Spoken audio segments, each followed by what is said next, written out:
You a Star Wars fan? Because you'll be amazed at number one, that a lot of women might be into the shit that you're into, but you're so worried about her judging you that you don't give it half a chance. But also some of the things that you're not into, you'll be amazed at how women would want to get into it because they want to get closer to you. A lot of times they say shit like, "Oh, I'm free on weekends," or I'm usually free on Thursdays," or whatever the hell. So if it makes sense, then I schedule a date. If she really liked you from the get-go, there would be no reward system you would have to look for to do anything for, right? Because it would automatically be there, And I like to do this in conversations sometimes. When you're speaking with somebody and you'll hear a girl say something like, "I'll never do this," or "I don't like this," or "I don't like that." And then you'll notice you'll say, "Nah, I kind of like it. I like it when blah, blah, blah." And she's like, well, yeah, when you say it like that, I like it, and it's just kind of like, yeah, you switched up awfully fast for somebody that just really said they don't like something. And so, there's always been clues out there for fellas to understand, like, yo, if they really like you, they will change their whole political party. They're not giving her real instruction. They're not letting her know what it really is. And most dudes don't do it. Most dudes don't say what it is because they're afraid to hear no, or they're afraid to bring up sex too early and all of this and all of that. But the bottom line is this. Either, again, and somebody said it, either she's feeling you or she's not. You understand? Either she's feeling you or she's not.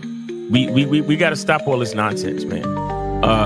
Guys are too afraid to hear no, and it's like I'd rather hear no than to waste 2, 3, 4 dates and time spent, money spent, and all this other shit just to find out that you wasn't feeling me any damn way.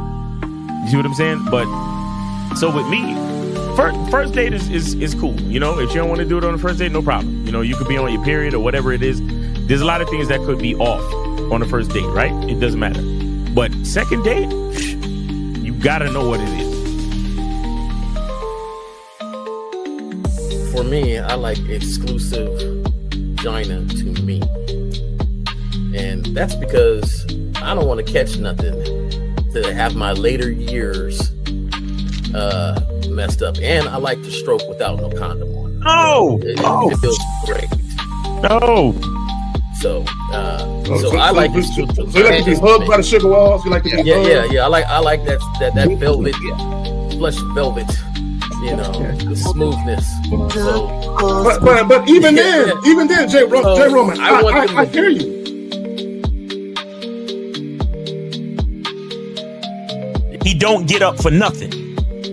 You understand what I'm saying? So, and the reason is because he has to conserve his energy to do 3 full workouts a day up until his competition date.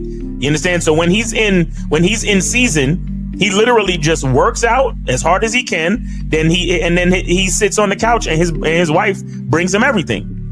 The only thing she don't do is fucking piss for him, right? So what I'm saying is, it's one thing to have a wife that does it, because you said earlier, these were the words you used. You said a woman who says, "Oh, I rock with this dude, so I don't mind doing this." But see, it's a difference between a woman who doesn't mind and a woman who cheerfully wants to do it. Understand the position of a simp. Make sure you understand the position of a friend zone nigga. Make sure you understand that a man doesn't do anything for nothing. You understand? So run the game, be careful, and do what you got to do. Mm-hmm. And that's right there, Jay Roman. And that's the problem. Your main chick should always be prioritized over all the new chicks. Right? The new chicks should not get preferential treatment. Right? So what would make it difficult for a lot of women is if you're giving girlfriend treatment to the new chick. Right? So this is why when you very first meet women, you have to establish boundaries and parameters where they got to earn everything. So that way, when the main chick is with you and she knows you're dealing with new women, she knows they have to go through the gauntlet too. They just don't get shit quicker. Like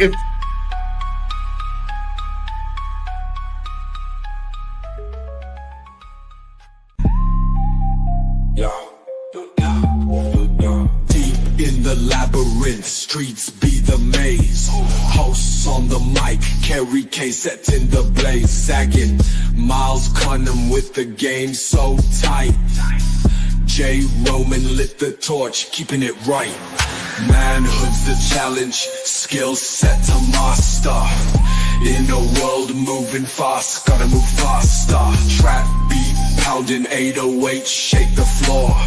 Guided by the host, wisdom like law. Kerry K drops jewels, the crowd enthralled. Words cut deep, no need for brawls. Miles Cunningham, tactics sharp like a dagger. Navigates the game, makes the haters stagger. Journey to manhood, no easy feat. Lessons from the masters, words concrete. J. Roman with the keys, opens the door. Manhood's the path, gotta crave for more. Manhood's the challenge, skill set to master. In a world moving fast, gotta move faster. Trap beat, pounding 808, shake the floor. Guided by the host, wisdom like law. Like law. Oh, What up? What up? What up? What up? What up? What's going on? I like that hat, man. That shit is fire. I like that. Appreciate that. Appreciate that. Yeah, man. What's going on with you? What's going on? What's going on with Miles and Cunningham Elements? What's going on your side of the man? It is still cold. It is still shea butter season. So make sure you get your shea butter. Stop playing with them. Get your shea butter, man. And also get your soaps, man. Yo, the soaps is going crazy. The lemon mint going crazy, bro. So make sure you guys order your soaps. We got the lavender. We also got the rose. And of course, we have the masculine identity soap, all around smell good soap, good moisturizing, good for the beard, good for the scalp, the skin. Man, let me tell you, once you got my soap, you don't need shampoo and all that other shit. All you need is my soap. That's it. You understand? You get the soap, you get the shea butter, and then you get the cologne. Like, you're covered. You don't need no special instructions, nothing. Just wash your ass, moisturize, and then put on some cologne, and then you straight. Everything's perfect. And look, that shea butter, bro. I'm going through my second jar. I'm gonna need to order some more. Look, let me tell y'all, since I've been putting that on, it's hard for me, and I'm not lying. This is not hyperbole. It's because I used to use coconut extract and all that kind of shit. Coconut oil, yeah. When I use, but even when I go outside and it hit the skin, I begin to ash up a little bit. Yeah. However, I put on the shea butter though, it lasts a little bit longer. And not only that, it doesn't have the excess oils like coconut oil would have. So I'm just saying that, it's a very good product. I'm just letting y'all know. Appreciate you, man. Appreciate you. Yes, sir. I'm about to be out that motherfucker. And I'm going through it, and I'm like, and I finished the first jar, and I was mad as fuck, and I'm like, I'm using this shit too much, right? But anyway, so that's some real shit. It's a dope product. It really is. It really is. Yes, For those of you who haven't tried it out, the whipped shea butter is the shit. Mm-hmm. There you go, right there. It ain't Dr. Bombers no more, Dr. Cunningham. There you go.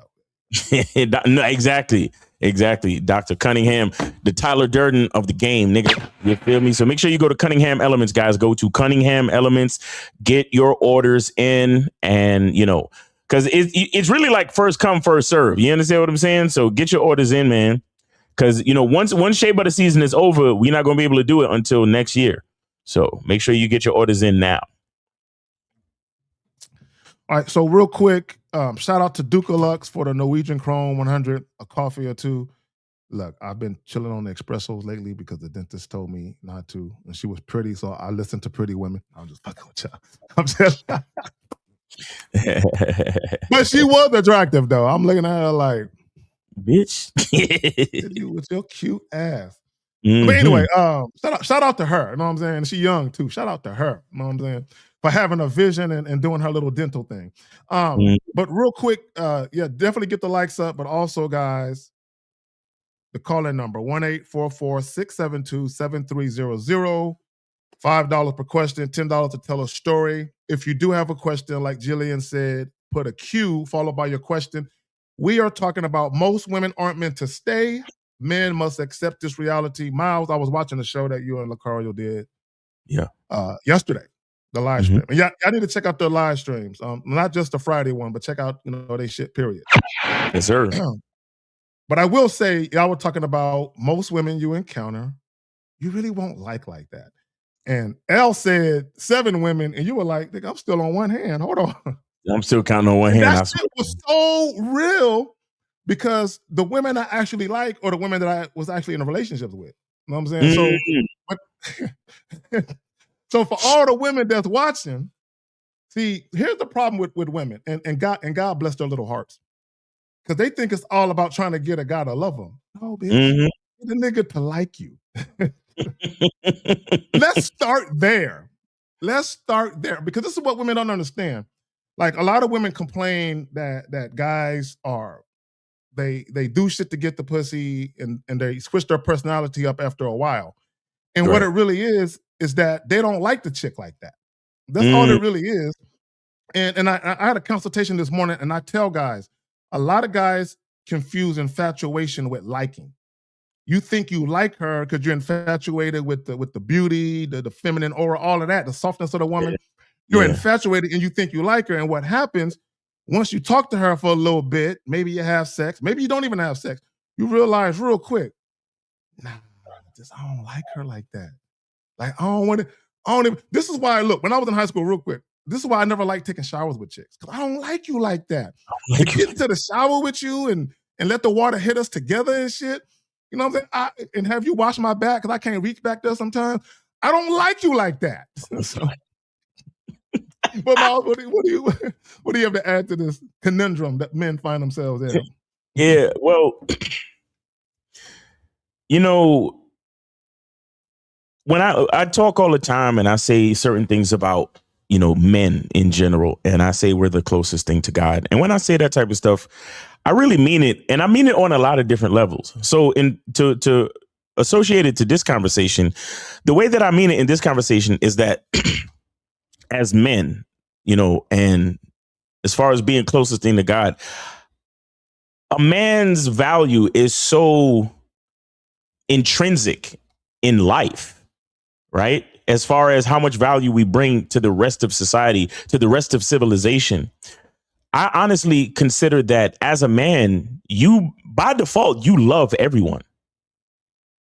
You see what I'm saying? The sacrifice, the value, the work that we put in, the fact that we're, if shit go down, like we're the ones that gotta, like, for example, when you get on a plane and they say, oh, is anybody willing to sit in the emergency row to, and be responsible for that?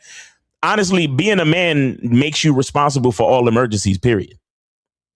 You understand? Like when, if you, especially if you're a family man and, you got kids and things like that, like for example, once you have kids, you're already a dead man, meaning that you're already willing to put your life on the line for your offspring, for your children. You get what I'm saying? And that's facts.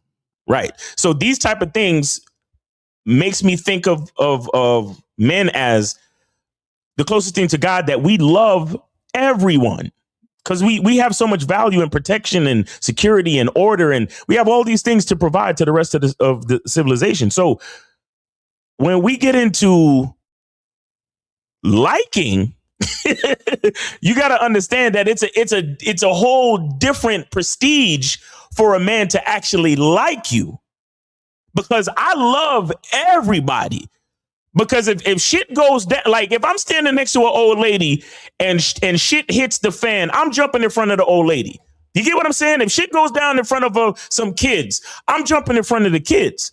That's facts. I agree with that. I don't even know them, but that's the love that I bring as a man. But to say that I like you, though, that's an entirely different motherfucking realm of prestige in my prioritization as far as my favorite people on the planet. You get what I'm saying? You see what I'm saying? So that's what I know, because I'm not sure how many guys fully understood what me and Lucario was talking about yesterday when we was talking about actually liking somebody. It's like, bro, like, yeah, I'm a man. I show love to all species, all beings. It's what I do. I'm the closest thing to God. I provide, I protect, I produce, I work, I bring value. But for me to like you, though, Like to put up with your shit, to worry about the day you had, to ask you questions and actually listen to you speak, and to let your problems become my problems on a personal and social level. I got to like you. Like, you know what I'm saying? Like, even beyond just fucking you, I got to, because bro, there's women that the sexual chemistry was everything. The pussy, the fit was real snug, lovely.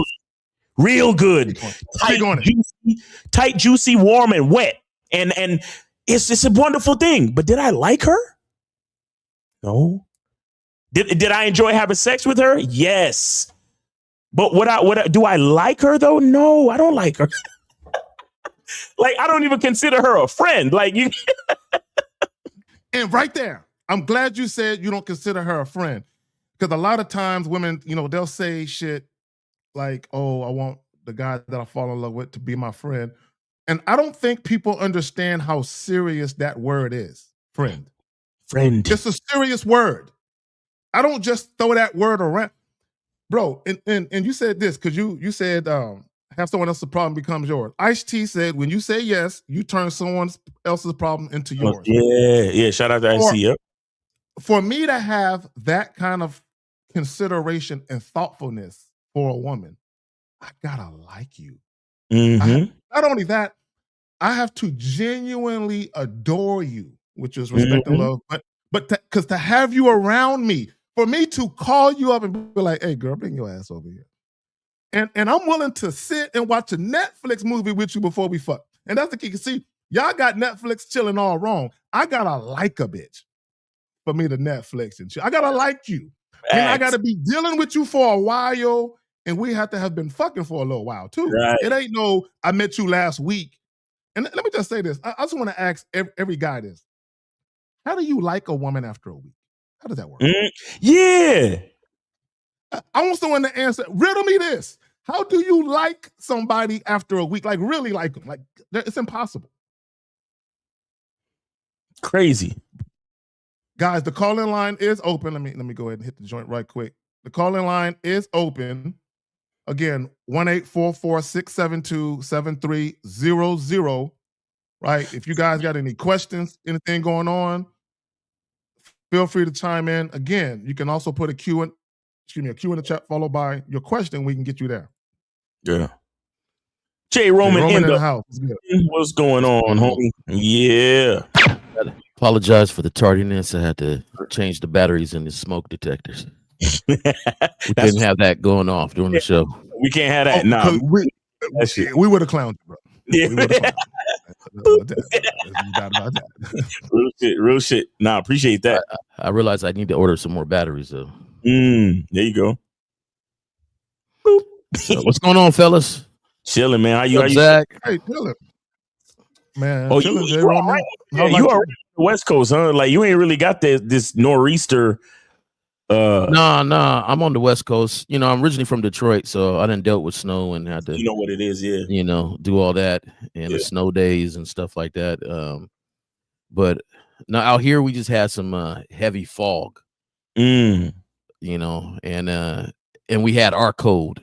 So I know everybody be like, man, that ain't cold. Ain't cold. But when we get down to 30 and 28, that's cold to us. Right. So, that ain't cold. I know. Let me see who we at. Who we got? All right, we got 847. You are on live with the Manhood is a Skill Set show. Name, age, city, and where did you send it? Hey, gentlemen, my name's Mike in Tampa, 39, and I cash app Zag. All right. Appreciate you. All right. So, what's on your mind? Go ahead. So this woman went out with me a week ago. This was last Saturday. And we played a game of pool and went for a walk, started making out. Like, it was going well. And I invited her to my place, and she was resistant to it. So I was like, all right, we'll just go to my car for a little bit. And then all of a sudden, she's getting on top of me in my car. I mean, I don't want to get like explicit and stuff. Wait, Mike, stop right there. Hold on, Mike. I just want to make sure we have the chain of events right. Because just now you said you invited her to your place. She was resistant to it. and then as a consolation, you say, okay, let's go to my car? Yeah. Absolutely not. But go ahead, continue the story. I should have just left. So should I just end the date right there then? Anytime? No. Continue the Mike. Continue the whole story. So because there are people who are listening who have been in your predicament or will be in that situation. So tell the whole thing, please. Yeah. Tell the whole story. Go ahead. Yeah, you're right. Okay. So yeah, I mean, she's on top of me, and like I was fingering her and all that, and in like the back it was seat, starting she's to on get, top of you in the back seat. No, I was in the driver's seat. I got a Mustang, so. Oh, okay, some space. All right. Yeah. So, and like, I was sucking on her nipples. Like it was getting really hot, and then I was like, all right, let's just stop this. I was like, I'm just gonna drop you off, and I just took her to her car and dropped her off, and like I stopped everything, and then. It's been a week. I haven't even messaged her. I haven't heard from her. So I'm just thinking, like, at what point, like, should I even consider reaching out to her? Or just leave her alone. I'll let you guys go first. I'll go last. My thing. So when you told her to come back to the crib and she was resistant. See, here's the thing. This is why you got to have a plan. You got to have a clear idea of what you really wanted to do. If you know you wanted to bring her back to the crib and she didn't want to come back to the crib, then the situation should have been over from there. Do you understand? Anything beyond that is you compromising. Yeah. To what she wants. If I would have been cool with not doing it the first night, taking her to my house, then that aligns with what I want. Exactly. Now, so that's my advice to you as far as like having a clear plan of what you want. You got to have like I said, have a clear vision of what you want, and if she's not with it, then you got to leave it alone. Yeah, go ahead, Jay. Okay. I just got a few questions for you. Did you drive there? Did she ride with you? Yeah, I drove there. No, we drove separate. Okay. Yeah. So you didn't drop her off. You drove separate, and you told her, okay, well, instead of coming to my place, an hour to me. Okay. She drove to your house, and then you drove to whatever place you guys went to. No, we just met up at a bar, like 5 minutes from my house. Now, when you said, hey, won't you come back to my place? And she said, no. And then you said, well, come sit in the car for a minute. Yeah. Yeah. Okay. All right. And did she give you a reason on why she didn't want to come back to your place? I fucking wish I would have. Well, I remember it wasn't like, no, I'm not doing that. It was almost like a not right now type of thing. Cause I think she was feeling me. I mean, but the point is like, she was resistant to it, I guess. Okay. So the only thing I can say is I totally agree with Miles. I do. The thing is, I just don't want you guys walking around with the sour face, right? As soon as they say, oh no, then you're like, all right, date's over. Right. And you're butthurt and you send them home. Let's go. You know, you're not following my instructions. Let's go. You know, basically, though, if you're at that point, like, hey, you know what? I'm gonna just leave this date right now because, you know, I want to talk in a more physical form. You know, I want to communicate with my I want to communicate differently. You know, I don't like teasing myself. So, you know, maybe next time, you know, that's my bad, or maybe next time and stuff. We're not gonna, you know, be sourpusses and be like, oh, okay, bye. You know, so that's my only thing. You know, you say it in a certain way, you get out, you let her know, you know, maybe next time or something like that. Now, you say you haven't contacted her. What's your reasoning for that? Because I honestly was seeing if she would contact me. Okay, now did you at least say, hey, you know, had a good time, text me, let me know you got home? Yeah. You know what? I did, and I didn't hear from her. Yeah. Oh, okay. Yeah. Yeah, that's a wrap. That's a wrap. Okay, yeah. So let me so let me jump in here real quick, and I agree with everything that both Jay Roman and Miles said, and let me just toss this on there as well, to what Jay Roman was saying. if I want guys to understand the difference between a woman who is showing a lack of interest in you at all when you try to invite her back and she's like, no, I don't want, versus a woman who you guys are kind of making out. There's definitely some interest there, some curiosity there. Yeah. And it's not necessarily a hard no, like I ain't trying to fuck you at all, versus on tonight is not a good night. And like the fellas was saying, all right, well, look, walk into a car, hey, hit me up when you get home safe. And then at that juncture, if you want to see her again, you just hit her up and let her know. Come to the crib with it. That's it. You don't offer another date. But let me also say this though. What you do not do is let a woman know you want to come back to your spot. She turns that down, and then you sit in your car and y'all start dry humping. You don't want to do that. You don't want to do that because this is what it looks like to me, right? And I'm not saying you were doing this, but I know guys do this. When women are initially resistant, guys be like, well, let me make out with her and try and get her horny. Let me try and get her there, and then maybe we'll have sex. You don't want to do that either. Okay. Plus, it looks it looks like a consolation prize. Yeah. Like you're bargaining for every little step. Okay, well, if I can't take you home, can we sit in the car and I can finger you? Well, okay, if I can't do that, can we kiss? Can I touch your hair? Can I smell your hair? Yeah, it's almost like you're bargaining for every little interaction. I want that. And you always want to be in control of you. You can't control another person. But I'm not gonna sit here and be teased. Like, how old are you again? 39. Yeah. Come on, man. Like, you know what teasing is about. You know what it's about. Now, I don't even say call me when you get home. I say somewhere safe because I don't know if you're going home. Right. Exactly. Yeah. So it's letting them know, like, or call me. Text me when you get to your destination. That's Call me wherever you're going. Let me know that you're safe, because you don't know where she's going. She might be like, "Hey, I'm going to my dude's house. I'm going to go get thank you for the date. I was curious about you. You seem cool, but I got something else lined up. Going on. So right, because sometimes that's the real reason why she can't go back to your house. Yeah.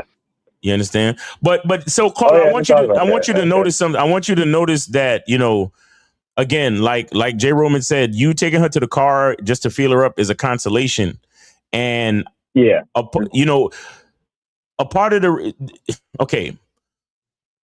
when it comes to certain things, man, it's gotta be all or nothing, especially when upon first meeting a woman or the first date. It gotta be an all or nothing type of thing. And the reason is because you need to establish your respect, your self-respect. You got to establish that, because if you invite her back to the crib and she's resistant, but you take the consolation prize of feeling her up in the car, there's a part of her subconsciously that knows that there's a level of self-respect that you don't have, which is a part of the reason why she didn't text you that she was safe. Do you understand that? I see. Yeah, that's good. Because she's like, oh well, I don't need to let him know that I'm safe. Once she left your presence, you were not on her mind anymore, because there's a level of self-respect that she knows that you don't have for yourself, because you're willing to settle for feeling her up in the car. I like that. I didn't see that. I like that. Right. Okay. But here's the thing too. Sorry, Kate. Here's the thing, real quick.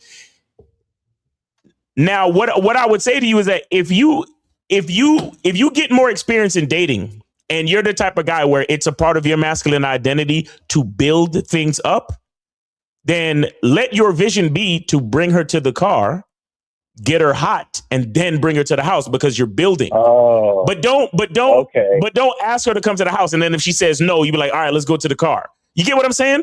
Because you got some guys, they love making out in their car. Like, whatever. Like, it's all good. I'm not saying you shouldn't. But what I'm saying is, let it be on your terms. Let it be a part of your plan. But go ahead, Kate. Yeah. Right there, Mike, real quick. And I'm glad you added that part at the end. Let it be on your terms. See, Carla, what you did was you did shit on her terms. She basically said no to what you said, and then you did something that you thought was more acceptable to her. That's what you did. Right. So essentially, and I said this, I want guys to understand something about women. Women don't necessarily consciously think of all of these things. A lot of it is subconscious. They just don't like it. And they're not necessarily consciously thinking of why they don't like it. They just know they don't like something you did, right? And what you did was you compromise yourself. Like the fellas is saying, you said, all right, look, I can't get that pussy, but I'll take scraps. I'll take making out. I'll take finger banging you in the car. Let me ask you this. When she was in the car, while you would, while you got her draws to the side and all of that, was she grabbing and groping on you?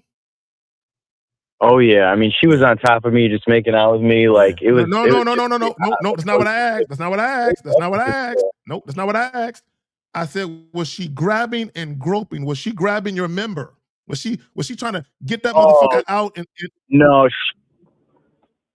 No, she didn't. She did. She ain't never touched it. She ain't never ran her hand across it or nothing.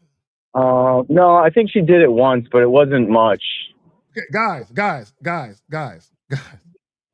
I need you guys to understand something. When you are in the quote unquote throes of passion with a woman, or at least you think you are, if a woman is not touching you, if she ain't trying to see what that motherfucker feel and look like, she don't want to fuck you. I promise you she don't. Yeah. That's a fact. That's a fact. That's a fact. It's a fact. That's a fact. So it's not even worth me even calling her now. No, call her. I already told you. You already threw your self-respect out the window. Please do not call her. Yeah. That's over. I want you to see something. I want you to see, follow me on this, on the scenario. Follow me on the scenario. So you're there with the girl on a date or whatever. You meet the girl at the bar, and let's just say you start flirting and you start kissing, and it gets hot and heavy, and then you pay the bartender, and then you grab her by the hand, and then you go to the car. Okay, and then y'all making out in the car, and y'all doing the shit, and it's getting hot and heavy, and then you say, "All right, let's go to my house," and then she says no.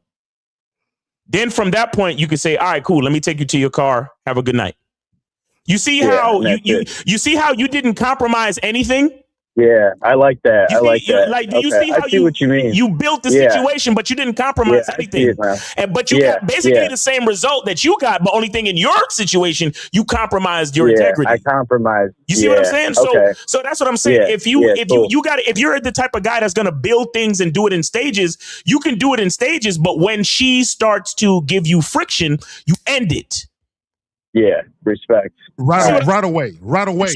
You still get to make out and do all the little shit you want to do, but as soon as she starts to give you friction, boom, we're done.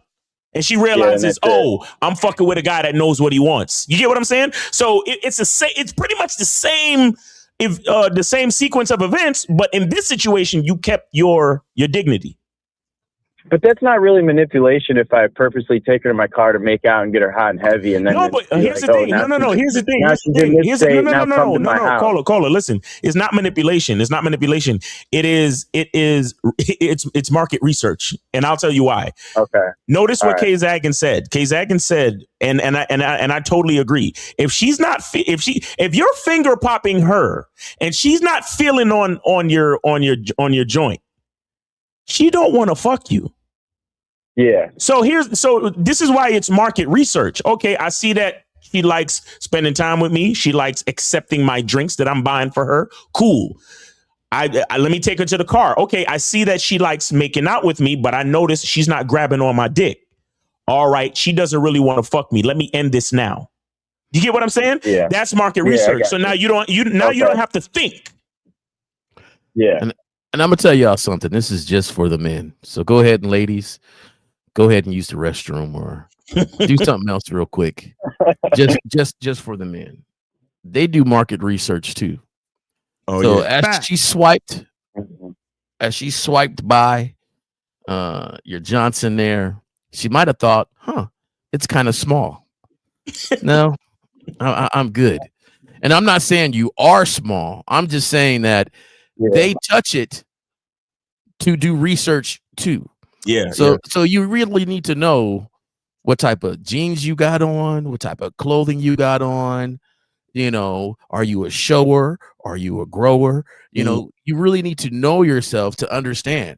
So some of you guys don't ever need to make out in the car. You need to stand up and let them see full glory. Okay. So I'm just letting you know as they swipe and touch. Yeah, that's cool. you know, and I'm not saying you are one or the other, you know, because we're sitting down, we're, you know, got jeans on, you trying to, hey, it could be a lot of things. She could be just feeling the tip and she got it all wrong. What I'm telling you is, though, you need to know yourself. And if they go ahead and swipe, God, I had a girl try to do a little elbow, try to like, I said, hey, do you want to see it? Like, just tell me that, right? Because I know what you're trying to do. You're trying to fill on that thing.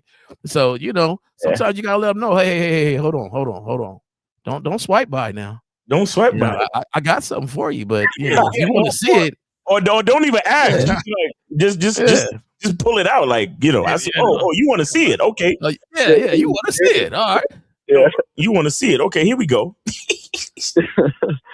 And real quick, to back what the fellows were saying, I actually did a video about that where it was like a second date update. And a woman went out with a guy. She was physically attracted to him, muscular guy, but she felt his shit through his pants, and she felt like it was a snack size, not the economy size. So she dipped. So she left. So to what Jay Roman is saying, women will do market research too. And let me also say this, and I've said this about women who are actually sexually attracted to you. When women are sexually attracted to you and they are alone with you, they want to know what it looks like. They want to see it. They want to know. They want to know what they're getting. Go ahead, Miles. I'll say this too. It's not always just about the size either. And here's some other kind of market research. So there's sometimes that what the women, she gauges how hard it is. So if she's letting you do all of that stuff to her, and you know you got her titties in your mouth and this and that, and then she feels it, or she, you know, swipes by or whatever the fuck she's doing, and she still feels something flaccid, she probably thinking, oh, this guy's not attracted to me, so I'm not gonna fuck him. Shit. You get what I'm saying? So that's another thing too. That's another thing too, because I've been in situations where I'll take their hand and put their hand on it through the pants, and they feel that. Yeah, and it's like, let's get back to the crib, because, and then that turns them on. Right? Yes, it does. Yes, it does. Okay, so Mike. Okay, this is what I mean. Yeah, I got you. Yeah, so again, think about what I'm saying as far as being progressive. If you're gonna ramp it up, you know, step by step. So we're flirting in the bar, we're making out in the bar, then we're making out in the car, and then head to the house. You get what I'm saying? Go ahead, Kay. Yeah. I'll equate that with this. If you're feeling on a woman and her shit is dry, you're gonna be like, huh? Right. But if you feeling it, and as you touch it, if it gets, hold on, listen. If it gets wetter and wetter to your touch, you're gonna be like, yeah, that's it, right? Because you know she's responding to you. Right. To Miles' point, if she's touching you, if you got her shit all out and you still like not even all the way hard, she's gonna be like, he's not attracted to me. Why would I want to fuck him when he can't get a hard erection to just touching me now? Right. And and fellas, we know it's false news, right? Maybe you just like, hey, all this stuff don't really turn me on. What really turn me on is seeing that body and getting to it. So, you know, but you still got to be aware. You got to be aware. And I think that's where experience and game comes in, where you're saying, okay, I know how to be aware with this. Here we go. That's when you touch it and you say, and you notice that, hey, I'm not really hard yet, because, you know, this is high school stuff. I'm ready for the triple X stuff. That was at the house, you know, so you got to know yourself, man. But anyway, thanks for the call. And I was going to ask this too. Do you think that she was initially sexually attracted to me, but then when I compromised, it doesn't matter. Mike, see, Mike, come on, bro. You know better than to ever care why a woman ain't fucking with you. It doesn't matter why. Guys, if a woman is not interested in you, the reason is irrelevant. It's inconsequential. It doesn't matter why, right? Here's the point. Okay. Let's go back to what Miles was saying about market research. What did you do? You asked her to come back to your spot. She basically told you no, which means she was not sexually attracted to you then. So, but what do? You invite her to the car.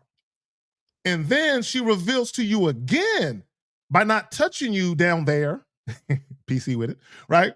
That she's not sexually attracted to you. She's been showing you that she's not sexually attracted to you. You're just not paying attention because you're so caught up in fucking her. You're just excited that she's still giving you attention. Let me Okay, cool. Yeah, go ahead, Jay. I understand where you're coming from because, you were sucking on some nipples and, feeling on her and doing all that stuff. And in your head, you're saying, like, ain't no way she's letting me do all this without her being sexually attracted to you. Right. The thing is, you shouldn't care at all, right? Because she was not cooperative with whatever you were saying. It doesn't matter. Okay. After that. Right. It just doesn't matter. Because at this moment now, if she calls you 30 days from now because she's bored and says, hey, let's go out again, you're thinking, oh, she must have been real busy all month. And this is why she's calling me. And now you're out because now you're trying to get some consolation prize once again. She wasn't cooperative from the very jump, right? With no explanation, no nothing. Just, no, I'm not ready. That's it. So don't. Yeah. After that, all that is extra and non-void. You got discombobulated for a minute. All you did was suck on some nipples. You mess with some boobs. Did you say combobulated? No, I gotta address the fact that you said combobulated. You got discombobulated for a minute. That's it. It went over my head for a second, but I'm here now. I got you. Yeah. Oh shit. Yeah, but right, Mike, thank you guys. Appreciate you sharing the story and everything. Let me get a quick question in though. The place that you was at, it was a bar or a club? What was it? Yeah, it was a bar with a few pool tables. Okay, was it crowded? No. Okay. Now I want to let you know something because you're probably wondering, why would she go back to my car and make out with me if she didn't want to fuck me or if she wasn't attracted to me? Yeah. So an empty venue. If the venue's empty, then how much attention is she getting in the venue? No. Much. I want you to understand that was the only reason why she was willing to go back to the car so she could get some extra attention from you. Let me add this. Let me add this for all the confused guys. And Mike, you're a little confused, and I want you guys to understand. I'm going to tell you a quick story so you can understand how far women will go with shit. I had a homie one time. We was in a line to get into a club, and it was like, you know how Miles, when you go to J. Roman too, when it's crowded, they let you in as people are leaving because it's that crowded and shit. And it was one of those joints, but we was at the front of the line. So this chick came up out of nowhere, came to the front of the line, walked in front of one of my homies, stuck her hands down his pants and grabbed his shit. She didn't say nothing to him. That's all she did. And he let her in front of him because she did that, right? Wow. So when we get up inside of the spot, he looking for her all night thinking that meant something. And all she did was grab his joint so she can cut in line. Cut in line. Shit. So let me get back to my point. Let me get back to my point about how much women, when it comes to like sex and making out, how serious women really don't take a lot of that shit. There are women who will let you fondle them, touch them, all of that, and still not want to fuck you. Just to get attention, like Miles is saying. And that was a great question because she said, I'm bored. I'm not bored enough to fuck you, but I'm bored enough so you can touch me. And then at the end of the night, she pretty much knew before the night ever ended that was going to be the last time you saw her titties. I'm just letting you know. Yeah, cool. Yeah. But yeah, appreciate you, man. Cool. Thanks for calling in. Yeah, thank you, guys. Yes, sir. Take it easy, man. Have a great day. Yes, sir. You All righty. All right, guys. Call in, guys, so we can spit this game and do what we do, man. Did J. Roman, did you want to discuss the topic?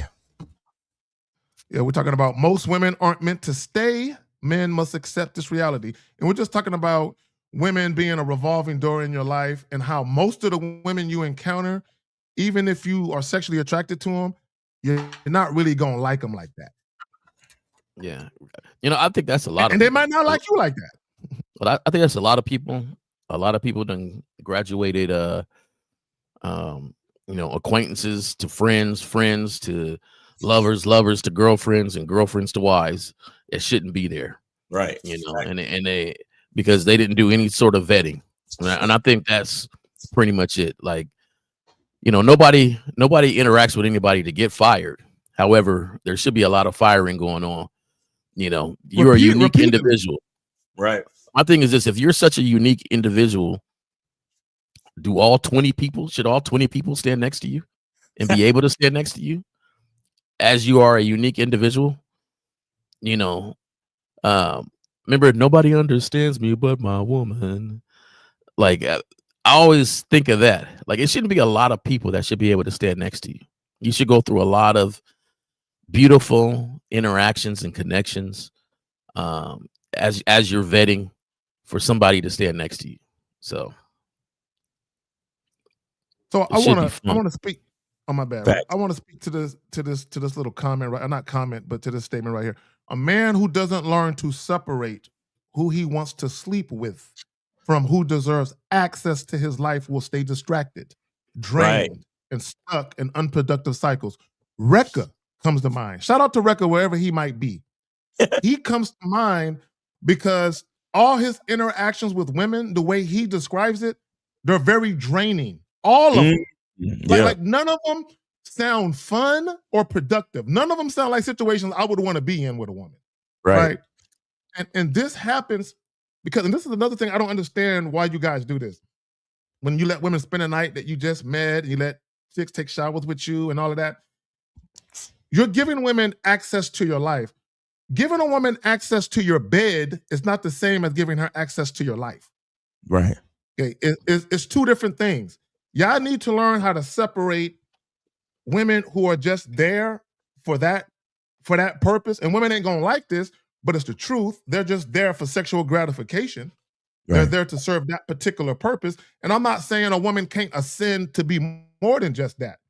But you guys, y'all give women energy. Y'all give them that boyfriend energy. Y'all introduce that non-sexual shit to women who are unworthy. They're just flat out unworthy. And the main reason that they're unworthy is because they're not good people. They're unworthy because they haven't shown you that they're worthy. What, other than be pretty and get your dick hard, what has that woman done to show that she's worthy of access to your life beyond sex? Facts. What's crazy? Real quick. Go ahead, Mal. K-Zag, can you put me on the main? Can you put my joint on the main? Real quick. Let me see if I can do that for you. How do you?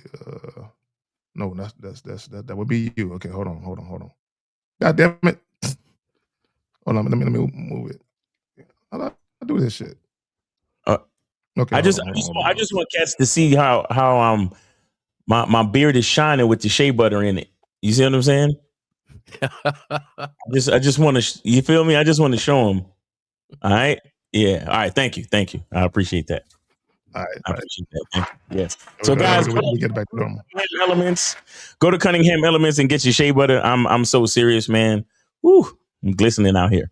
All right. I'm sorry. Go ahead, J. Roman. when you said the word drained, right? A lot of guys don't realize how draining the first interaction even was. How difficult it was to say hello and hi, because you was like, "Hey, how you doing? Huh? What's your name? Oh, my name? It's such and such. Oh, who are you? You ever go to extend your hand to shake somebody's hand and they kind of hold it for a minute? Oh, I don't know you yet. Who are you? Right. From the very instant, it's draining. Now, you can say, oh, I'm such and such, and then finally they extend their hand, but they just showed you who they were from the jump, right? You sit your hand out, you're smiling. Hey, how you doing? My name is such and such. What? Like, or you're like, hey, on the first date, where do you want to go? What do you want to do? Oh, I don't know. Okay, we're going to go do this. We're going to do that. I don't know if I want, well, can we go at this time? Can we go? You don't recognize how draining it was from the very beginning. And now you're in a relationship that's draining. But if you look back, she was draining from the very beginning. Yeah. It was unproductive from the very beginning. So just to tie it into, most men should let them go and they shouldn't stay.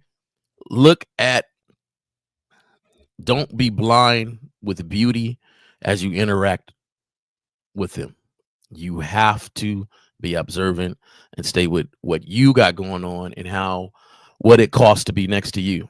And it has to tax all the same. And I know you guys got when a teacher grades on a curve, I know you guys got this curve grading scale on how much beautiful she is, on how much you stick to your program, but it still ends up the same way. You unhappy sitting next to a beautiful woman, period. Shout out to Easy Bucks, became a member of the channel. Appreciate you. Much love and respect. Thank you, sir. So, guys, remember, go ahead, Miles. No, I was just saying, we have any questions? No, we don't have no questions. Okay. Y'all right. Today, bro. Call in, man. Go ahead and call in, guys. 844-672-7300. 844-672-7300. Go ahead and call in, guys. Or we can end it in like 7 minutes. Y'all. Facts. Because if y'all ain't got no questions, I mean, I don't have too much more to say. You know what I'm saying? Yeah, I got a full list of stuff to do. Lowe's is going to be my friend today. Bro, I got a lot of shit to do too. So if y'all got some questions that y'all want to call in and get it jumping, y'all might want to do that, post haste. You know what I'm saying? Right now. Real quick, let's get back to the title. Yeah. The Super Bowl now, right? Yeah, we're just waiting for the Super Bowl now. We're waiting for the Super Bowl. I think that's next weekend. Next Sunday, maybe? Yeah. Yeah, and then the UFL starts, I'm a football guy. I like it all. The UFL, I'll jump in and jump out of that. I'll jump in and out of that because right around springtime is when I get into basketball. Like I can't really get into basketball doing this, early. It's got to get close to March Madness into the playoffs. Right. Detroit. The Pistons are live right now. I know. But so the Spurs though. This is why I appreciate the UFL and Canadian football and all the football leagues out there. In my day of playing football, I might not have been good enough to play in the NFL, but I was definitely good enough to play in the UFL. But that stuff wasn't around then. Leagues will pop up and go down and pop up and go down. And then, injuries happen and my story is done.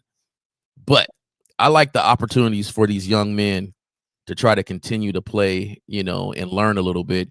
And sometimes you never see, I like the way the NFL actually, they actually have people from the UFL once it's over, USFL, whatever it's called now. Once it's over, some of them actually make the NFL team. They get a second chance and stuff. And I like that. I wish I had that around. Yeah. Nowadays, because sports are such big business, there are way more opportunities for these young men. You got guys that are millionaires in college with the NIL money and shit. So there's way more opportunities. Zach, can you imagine? Can you imagine? You get back hurt then. You should get hurt and lose your scholarship. Get out of here. Get out of exactly that. Now before the season even started. You got 2 weeks. You got 2 weeks to seem like you can rehab and come back and play. After that, we got to give your scholarship to somebody else. Yep. You talking about money? It's they give it out. I love it. I love it too. I love it for these young men. But they need some game to manage it though. Shout out to Travis Hunter and all them young men. They need some game to manage, all the attention and the fame and shit. Can somebody please call in? Y'all got these niggas talking football and shit. Come on, man. I'm gonna just say one thing, and I'm gonna try to tie it into our subject. Okay, Miles. I heard a story. I read it where some of these young men that are getting this NIL money ain't doing flashy things with it. But I heard this young dude who got some NIL money. He bought an apartment building. Dope. He bought an apartment building. And tenants and everything, took care of it and some other stuff. So he's already set up and making his financial moves at a younger age. Right. Now, the crazy thing about that, he could be financially smart at a young age, which is an excellent thing. It is great. But if he ain't got no game, a woman gonna come and take half that stuff. Exactly. If he didn't let her go because she didn't need to stay. Did I tie it in or what? There we go. Yeah. Facts. Nah, real shit. Yeah, there you go. And to Alan Garcia, where else are you gonna put the question, buddy? Where else are you gonna put it? Like put it in the comments. Like you put the work. To your point, Jay Roman, yes, there are guys who are very responsible with money. They're good with money. They know how to make money, but all it takes is that beautiful woman to come along and upset all of that shit. Facts. Yep, that's really what it is, man. And you know, how's Travis Hunter doing? Did she divorce him yet? No, I haven't heard anything. Okay, good. But good. he was injured for the better part of the year, so he was out. So because of that, he wasn't in the spotlight. They weren't talking about his shit. So that probably has something to do with it. Okay. Yeah, because I'm expecting her to just anytime now be like, oh, it's a matter of time. It's a I matter of don't time. love him anymore. Bye. You guys got to understand. It's just a matter of time. You're missing the program, right? You have to have a child first. Oh, right. They ain't there yet. You can't. You don't get alimony. You ain't been married long enough. It's a lot of it is dealing with endorsements and all on it. Like you have to. I don't even know if he has a prenup or not. We don't know that. Yeah, you're right. He's too busy to get her pregnant right now. And then things like that. But I wish the best for him. I wish hey, hope it work out. All right. So we got a question from Unique 79. He says, in regards to the title, as all of you always say, relationships will eventually end due to various reasons. Do you all think that attachment and detachment are not balanced in relationships? I don't understand the last question. I will say this about relationships. I will say this. All relationships are temporary. Yeah, all of them. All relationships are temporary. Here's the question, and I want people to really think about this. It's not necessarily focusing on the temporary nature of relationships, more so focusing on how fruitful and beneficial they can be for both people while you have them. And I think people lose sight of that because they're too busy trying to get what they want while shitting on the other person to get what they want, right? So while you do have relationship with people, make it the best situation you can make it until it's no longer fruitful for you, right? And I always say, when you deal with women, have fun. Once it's no longer fun to you, end it. Right. It's literally that simple. Once it's no longer fun, end the shit, right? Life is too short to be battling with women about their behavior. If she ain't moving how she need to move, just move her. Move her to the side and put a new one there. That's it. Don't change your girl, change your girl. Facts. So, like, relationships going to end, even the best ones, because somebody's going to die. Exactly. So, and you don't know when. So, I'm not saying, me personally, I'm not saying that there won't be a lasting or a long relationship you have with somebody. But as leaders and as men, if you lose the relationship you have with yourself, then that relationship with her would definitely end, because it will become unbalanced and there will be no leadership, and their problems will start to seep in. So, personally, however long you can stay consistent with yourself, to me, you'll have more lasting and long relationships. So, unless you just totally surrender and now you're the submissive one, but either way. Well, what a lot of guys don't understand, and shout out to EO, it begins and ends with the man. But okay, I've said this about relationships. Okay, whether it's a short relationship, short-term relationship, long-term marriage, or whatever it is, if you have a relationship with a woman and it ends in a toxic nature, it's a bunch of drama and a bunch of bullshit going on, it's 100% the man's fault every time. Right. And it's your fault for two reasons, for one or two reasons. It's always the man's fault. Listen to me, ladies. Any ladies listening, when a relationship is fucked up, it's always the man's fault. Always. Right. And I know you men don't like to hear that, but I'm gonna tell you why. Right. And I'm gonna tell you why you need to accept responsibility for it. Yeah. If there's a big difference between both people being mature enough and having a conversation and mutually parting ways, amicably, where there's no hate. Right? Both people got to be mature to do that. But most relationships don't end like that. Most relationships is bullshit. They end with bullshit. And the reason why that is because as a man, you either chose the wrong woman, right? Or your situation was fucked up from the very beginning, and that's why it ended the way it ended. Or you had the right situation set up and you had a down-ass chick, but you fucked it up because of your inconsistencies. It's one of the two. Because I'm gonna tell you something. When women got their guy, when I say when a woman got her guy, the guy that she is super attracted to, the guy that's fucking her right, the guy that's a well-rounded man, she's not trying to go anywhere. Women aren't trying to leave that setup. So if a woman wants to leave, she either never wanted to be there to begin with, or she used to want to be there, but now she doesn't. It's literally one of those two. Shout out to Kobe Lean with the 1999, 3 free questions, right? So 3 free calls, call in. Yes, sir, guys. We got 3 free calls. Go ahead and call in. Shout out to Kobe Lean. Appreciate you, brother. Shout out to Kobe Lean, man, for the support. Yes, sir. And let me say this. And the reason why I say, because it when my first marriage ended, right? For a brief moment, right? Even though I was cool with it, like, hey, man, you want to get divorced? Let's get divorced. Fuck it. But I was still mad. I was still pissed. Even though I didn't show it to her, I was still pissed. And I thought about it for a moment. I said, why am I so pissed? And I'm like, this is my fault. Everything is my fault, right? Yeah. Because it wasn't just the fact that we were divorcing. I started to kind of look at events and how things transpired. How did we get here? Yeah. How did it get here, right? And then I started to think about, damn. And I saw where I fucked up. I saw where I was inconsistent. I saw where I was moving I was moving in a way I normally wouldn't have moved. And I compromised myself. So I saw the cracks in the foundation of the situation that wasn't there before. Right. Right. So I stopped being mad at her and said, this is on me. So now once you realize that, you go forward and you make adjustments to how you move with women.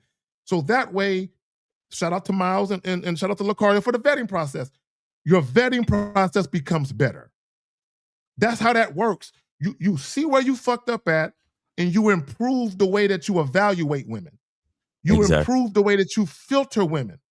So that way, if and when the relationship ends, it's okay if it ends, but it should never end on bad terms, where you guys are beefing and y'all battling and it's negative and there's drama and toxicity. It should never get to that point, because as a man, once the woman isn't moving how you needed to move, you sit her down and be like, look, it's been real, but look, we need to go ahead and call it quits. It's about that time. And she can feel how she wants to feel, but you don't want the relationship to end where you guys are already starting to hate each other. You don't want it to get to that point. Right. And that's on the man. It's your job to not let it get to that point. It's not the woman's job. I need you guys to understand. It's not the woman's job to not let it get. It's your job. When you see things are spiraling out of control emotionally, and you see that you have no longer, here's when you know that shit is fucked up. When you no longer have influence and your woman is not listening. It's over. Yeah. It's over at that point. I don't care if you're 6 months in or 6 years in. Right. When she's no longer listening, that means your voice no longer has power. You no longer have the influence to get her to move in a way that's conducive for the relationship. You got to get rid of her at that point. Even if you got kids. I know it's hard for you motherfuckers. Guys, I'm a father. I know you don't want another man around your kids. I know you've been used to tapping that pussy for like 6-7 years. You've been reading bedtime story to your kids and shit. You're used to waking up and cooking breakfast for them. But sometimes you got to go. You got to go for your sanity. Facts. Now, it's I think a lot of guys don't realize how much, and this is why, this is a part of why we do what we do, guys. Like, a lot of dudes miss how much women depend on us. You see what I'm saying? Like, it goes over a lot of dudes' heads how much they really fucking depend on us and how much we bring to the table and how we're the ones that actually keep relationships going. Because like we was talking about earlier in the beginning of the show, like to actually like a woman, right? To be willing to go through the headache of dealing with her emotionality. Like, bro, that's not. And, and this is why, even when we talked about like the using the term friendship, like you can't everybody can't be your friend. Like just because Facebook says you have 300 friends, you do not have that many fucking friends. Trust me. And me personally, anybody who claim they got more than like 10 friends, like I be looking at them funny, like nigga, I don't even know if you understand. More than 5 friends, more than 5. I be looking at niggas. Yeah, you be looking at nigga funny, like you don't even know what friendship is. So you understand. But what I'm saying is that like men don't understand how much women, we look at them and they're adults, but we don't really understand how fragile they are, because their fragility is not just physical. Their fragility, because of their emotionality, is mental. And we got to be there to fucking, that's why we're the natural leaders. We got to be there to guide them through the fucking woods. We got to be there to guide them through the storm. They fucking emotionally depend on us. They physically depend on us. They socially depend on us. Everything about a woman depends on a fucking man. This is why you got to be this is why manhood is a skill set. This is fucking why, because we run all this shit. We lead all this shit. All of them. Every last one of them, every last one of the boss bitches, every last one of the independent women, every last one of the fucking feminists with the blue hair and the Karens and all of them bitches, all of them are depending on us. Every single last one of them. You understand? And a lot of men don't realize how important that shit is and how on point we need to be to make sure that shit goes down correctly. You know what I'm saying? It's really important, guys. 2126. You are on live with the Manhood. Is a skill set show. Name, age, city. Where did you send it, or are you taking a free call? Yes, hello. This is Hamza. I'm 26 from Morocco. And Hamza, 26 from Morocco, and you're taking a free call? Yes. All right, go ahead, bro. What's on your mind? Yes, sir. So I have a question. I know you guys are talking about not liking women in general, but my question is, I have some type of hold on, Hamza, hold on, Hamza. You said something that's not accurate. We're not talking about not liking women in general.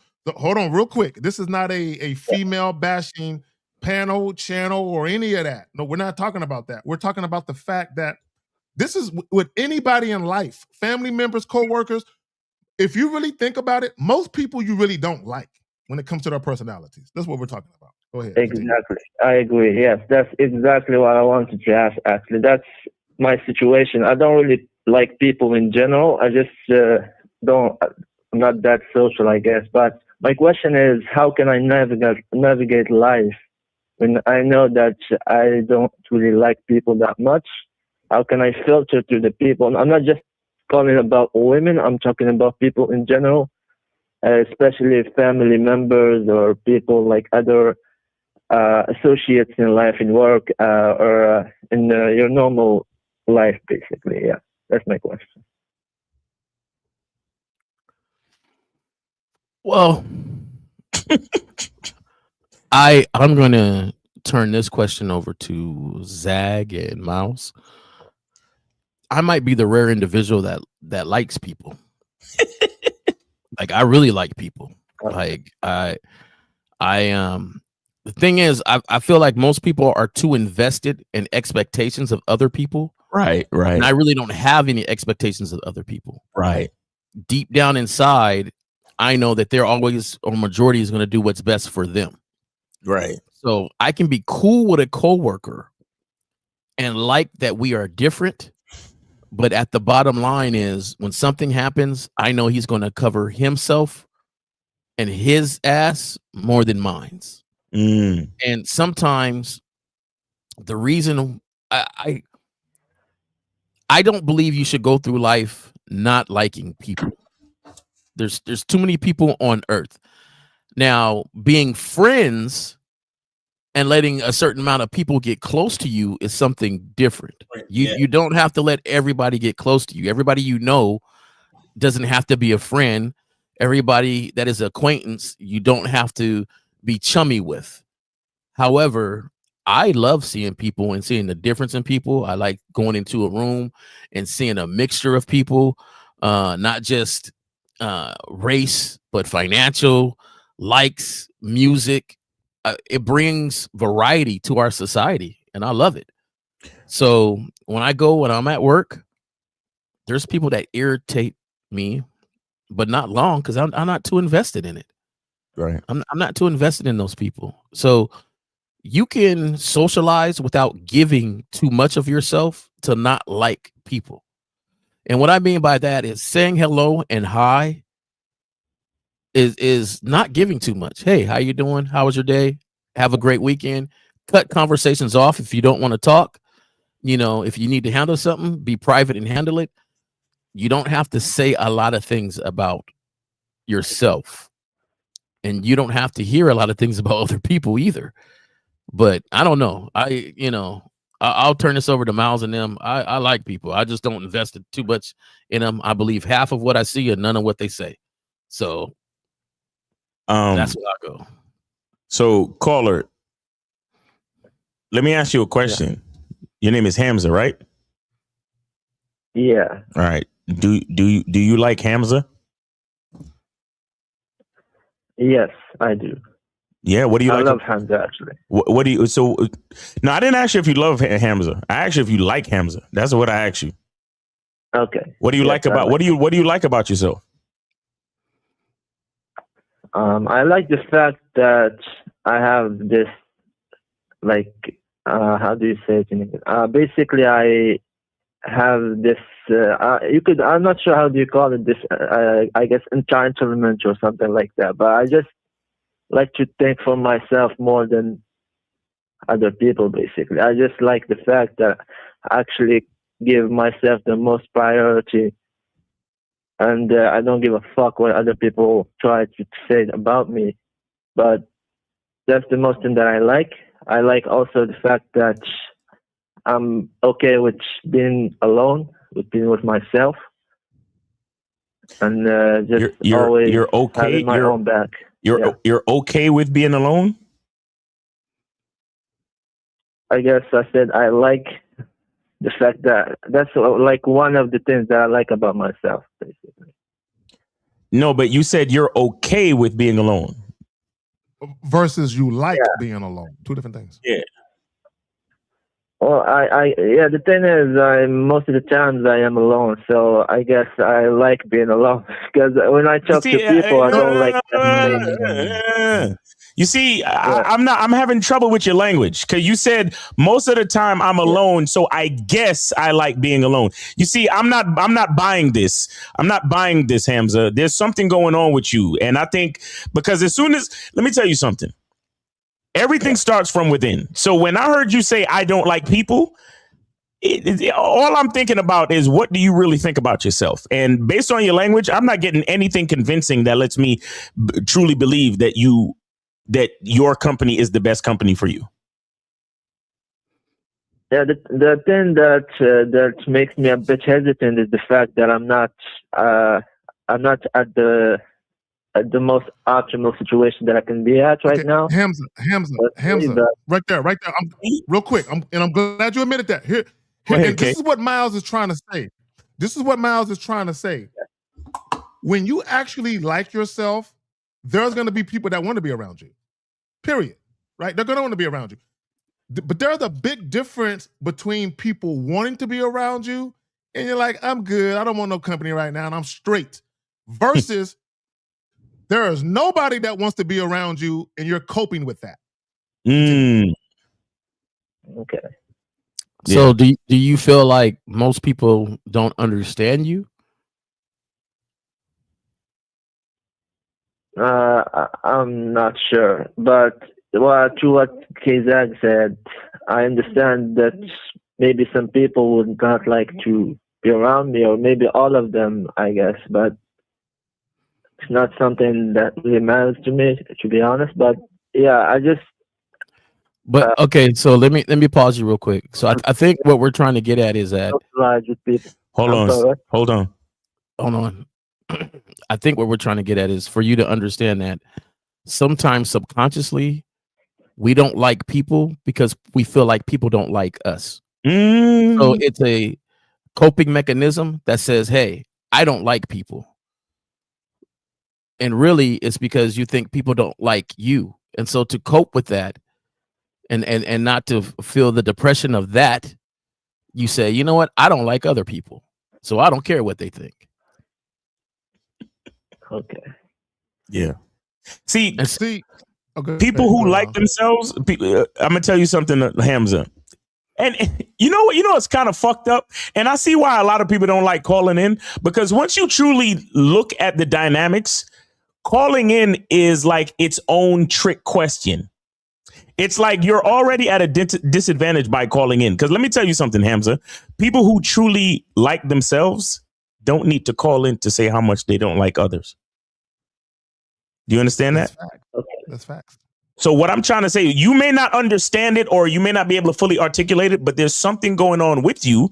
And I think you alluded to some of it when you said, I'm not in the most optimal situation in my life right now. So there's something going on with you that you don't like about your life and yourself that is putting you in this position to make you call in to a show, because your number one thing was talking about, oh, yeah, you guys are talking about how you don't like women. No. We're not saying that. We were just saying, based on, it has something to do with what Lucario and I discussed yesterday about how you can go out and date and have sex with a lot of women and not actually like them as a function of compatibility. As a function of compatibility, you don't like the person necessarily because you realize that, yeah, we could go out on dates and we can have sex and we could even have a good time, but we're not aligned identity wise. So you're not going to like the person. But to say that we don't like people in general, that's an entirely different conversation. But that's where you decided to focus the conversation. So understand that the way you called in and the focus that you took on the topic of the show says more about what's going on with Hamza than anything else. And I'm glad you made Hamza real quick before you reply to what Miles said. I'm gonna give it back to you real quick. And I'm glad you said that, Miles, because when you did call in and you said y'all are talking about not liking women in general, no, because it gives the impression that we're talking about disliking women. We didn't say anything about disliking women. We didn't say that. Love them, right? Yeah, we love women. We're just talking about on an individual basis. There are going to be women whose personality don't mess with yours, like Miles is saying. Beyond sex, we're not compatible. Right. Yeah, sexually, we're great. Beyond the bedroom, ain't happening. That's all we're talking about. Y'all got it. So Miles, just to get back to what you said, I watched the show with Lucario and you yesterday. I know exactly what you're talking about. I never said that you guys don't hate women or anything like that. I remember you guys said something about the body count and the like count, which I agree with. Yeah. Where you said body count doesn't matter, but like counts matter, right? Okay. Yeah. So I know exactly where you're coming from. To come back to what you said, I think, like you alluded to the fact that I mentioned my personal situation. I agree that probably is the main factor that I need to focus on to see what's going on exactly. Yeah. But my question originally was, how can you navigate those hurdles to improve my social awareness, social skills, and actually start to like socializing with people? Okay, That's so what I'm trying to have. Okay, so this is not okay. So this is what I'm saying to you. This exposes a lot. Thank you. So what I need you to understand is you are not having an issue with liking people. You are having an issue with your own social skills. That's what it is. So because you called in and said, I don't like people in general. And you also tried to say that you were cool with yourself and you like being alone. But now and I think Jay Roman touched on it a little bit earlier it's more like you're having issues with having better social skills so you can learn how to speak to people and relate to people, correct? Yeah, so that plus the fact, like when I say navigate, it's the fact that also there's that part of me that really hates some aspects of people in general. Like, stop. Here's what you need to understand about life. About life. There's no way that you can hate aspects of people without hating yourself. No fucking way. Because all those people that you think you're talking about, do you know any of them? No. Okay, how old are you? I'm 26. You have been living with Hamza for 26 years. Anything that you claim that you hate about people, it starts with who?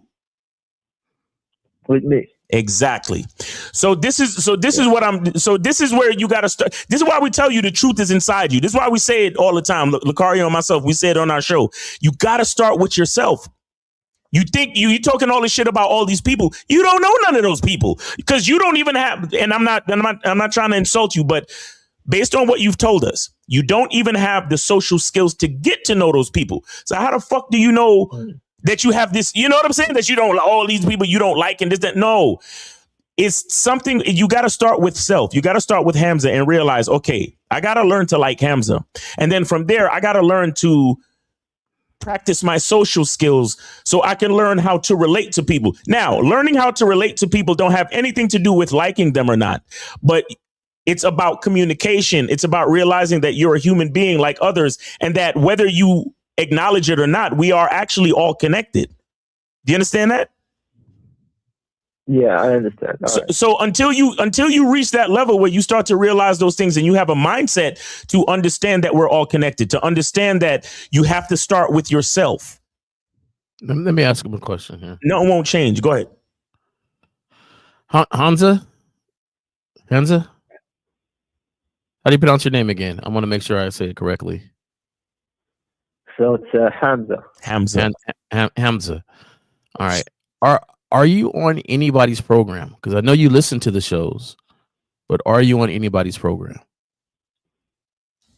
Yeah, so I used to be on the Zoom calls with Miles. I don't think you remember me, Miles. I was under the name of HP. Yeah, I actually do remember you. I do remember you.